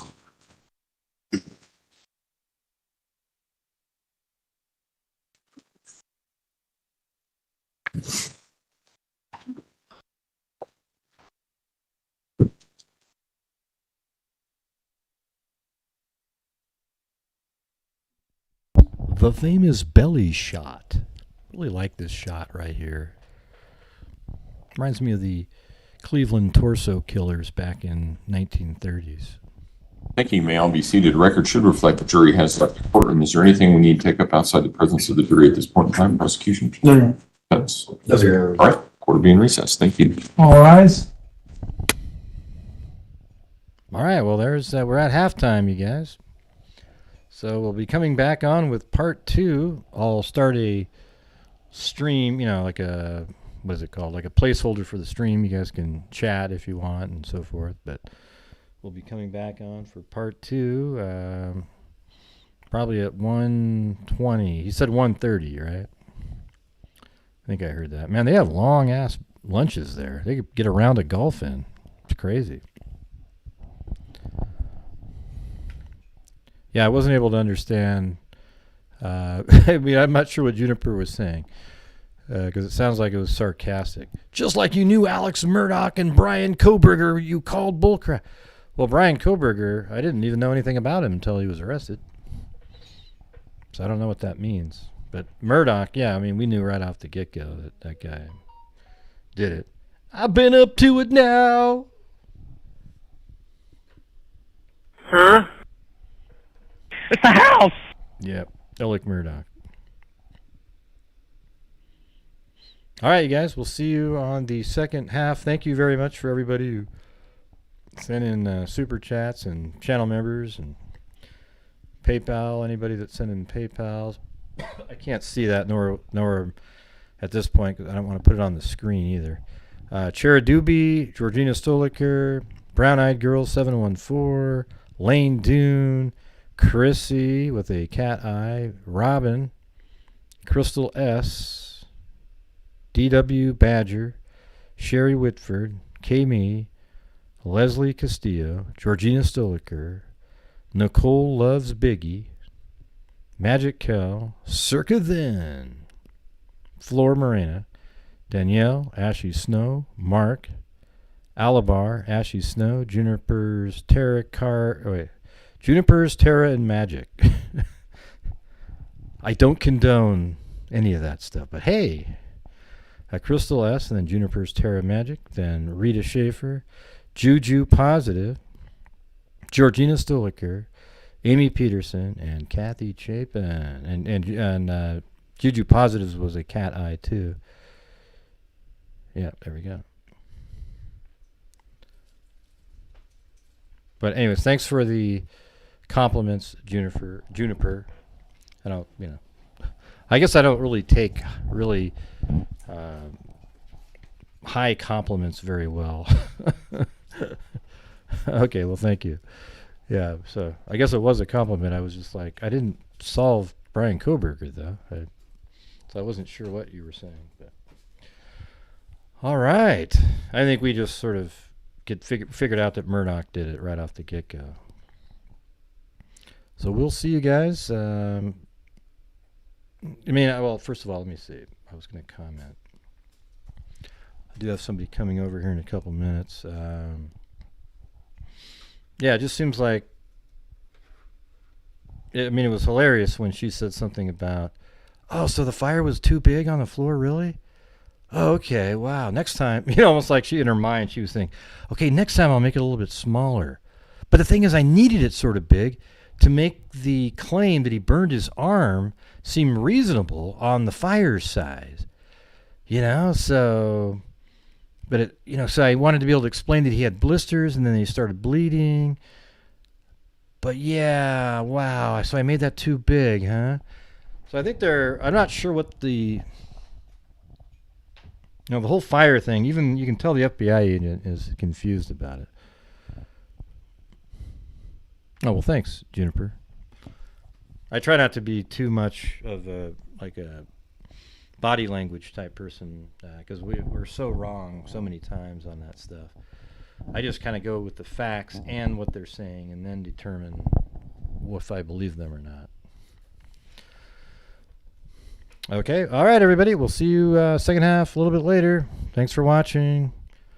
And as I always say, everybody, until next time, be safe out there.